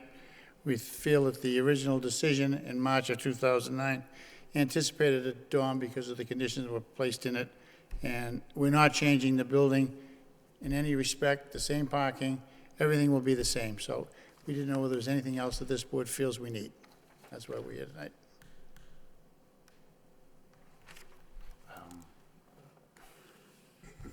Mr. Chairman? Sure, Mr. Fischel. If I may, when we've spent a lot of time on this project, Counsel, if the walkway over the railroad tracks, did you actually get permission from, is it Boston to Maine? Or Yeah, I think I gave you a copy of that term sheet. Now, we just got this package Yeah, tonight. today, yes. I just got it Friday. I asked that question on purpose. Yeah, I just got it Friday, and I brought it down this morning. So, and I know from the dormitory perspective, we actually have pretty extensive criteria in the zoning code. I just, quite frankly, and I'm actually glad to hear the news as it was originally intended to be dormitories and the approval. But personally, I would like an opportunity to review this packet, review the zoning code as it relates to the full dormitory housing, and then personally come up with something at the next meeting. But, you know, this packet was just put on this table this evening, and, you know, we've had 3 hours of deliberation, and this packet's in front of us as to what we would need as it relates to dormitory housing. You know, I would think it would be appropriate to have some time to really take a, you know, review this packet, and then be happy to obviously give feedback at the next meeting. But that's my thoughts, Mr. Chairman. Thank you. One of the questions I have, Counselor, is, I know you indicated that we approved this in March of '09. Right. So under our site plan, it says it lapses after 2 years. So would this be Well, there outside was the a- 2-year period, or? No, there was a statute that was passed this year called the Permit Extension Law that extends everything for 2 years. The state passed it this year. So this goes for 2 years from the date when it was originally supposed to terminate. That was passed by the legislature in July. Okay. Permit Extension Law. So all special permits, Yeah, all 'cause variances, the first thing I saw when I come in, I'm saying, you know, how it long would have ago did we expired in approve 2 that? years. Yeah, but the statute extends all of the permits that were approved within a certain period of time for an additional 2 years from the day that they would have expired. So So the that's answer why to- the permit's still in effect. Okay. It's a good question, Mr. Lynn. Yeah, you know, first of all, 'cause I know it came back, it's been here twice. One was the dorms, one was the Right. apartments, but, Right. so. I guess the next question would be, depending on what we do with it, I think first we have to decide whether it's a material change or not, correct? And then, and if we decide it's not a material change, then we can vote to accept it. If we vote that it is a material change, then we gotta Then put we'd up a have to come public back hearing. in. Right, they'd have to come back in. I mean, I know, just from feedback, I'm glad to hear about the easement over the railroad, 'cause I think Right. that was something that, I know planning development was high on it, I know a lot of us really thought it made the site instead of driving around, going through the neighborhood. And I know, we addressed it when it came in at the apartments when it wasn't available, but I think everybody knew how difficult it was to work with the railroad. I think you even made comments saying trying to deal with them is very, very difficult. So Well, it I give you was- credit for getting approval by them if. It was a lot of work, and I think Mr. McCletchy did it, and so that's been resolved, and that's the plan that shows it. And then, of course, the legislature had to get involved and Yeah, I mean, I approve it, so. remember reading part of it in. But that's why we're here for some guidance, to see what you want. As you can appreciate, time is of the essence, because Sure. Mr. Meehan wants to have a dorm there as soon as possible, so I'd appreciate if we could get some feedback. Board members' There questions? was some issue about the ability to construct the other side of the bridge in the UMass Lowell parking lot. That's no longer an issue? No, because the university's gonna lease the whole building. Right, okay. I mean, they're gonna have to pay taxes on the building, it's not like the state's gonna own it, so it's a win-win for the city. But, yeah, that's part of the deal with the university. So, just discussing things, it'd be the same number of apartments/dorms that was proposed before? Jim says there's no changes whatsoever with the inside of the building, or the outside of the building, or the parking. Just trying to think back here, I know one of the issues that came up at the time, and was about some water there, because that water issue was the same behind the, by DPW, and also behind Weeze's car wash. Yeah, Yeah, and I think there was something that the city was gonna do to pump that out regardless of which way it was. I know it was an issue that came up before when we came in with the, I wouldn't think it was the dorms, I think it was more the apartments. I think we're gonna put some gates in there so that when there was a problem, people couldn't come in, and I think you're still willing to do that. Okay. We're willing to do the same thing. Evidently, though, there has been no problems with that area for the I last know, 2 years. correct me if I'm wrong, I think the city was gonna try to fix it. Mm-hmm. Because part of it went to DPW property. Right. And I know they were saying we were gonna work on it, but I don't know if it's where it falls in the criteria of priorities and where they're gonna get fixed. And I think, I don't know if we conditioned it on It that. had to do with the sewer backup, I think. Yeah, and the city was doing, because the DPW is right there now. Yeah, and there's been no problems, we've been told, for the last 2 years with any backup. But if they've agreed to do it. if they have Yeah, I to do it. remember they agreed to do it, and I was thinking, hopefully if the city followed through to do what they had to do, then hopefully it's gonna alleviate it, especially where part of it, I think, was on the city property, because the DPW bonds are right there now, and they were trying to address it as well, because it affected the city property, I know. Okay, so that answered a couple of questions I have. Any other board members have any questions? Yeah, I think that making it connected to the university, things we said in the last time you were here, right? Making it connected to the university and a legitimate dormitory makes the project a lot better. And you know? the university's gonna manage it, and gonna take over the whole building. Yeah, I mean, so this is good news, right? But I agree with Mr. Frechette, it's kind of hard to digest it all right here and now. I just get it myself. My when I brain's a brought little it down, fried. so. I mean, if you want to, I'll be back here the 16th. If you want to just think about it and let me know what you want done, it's fine.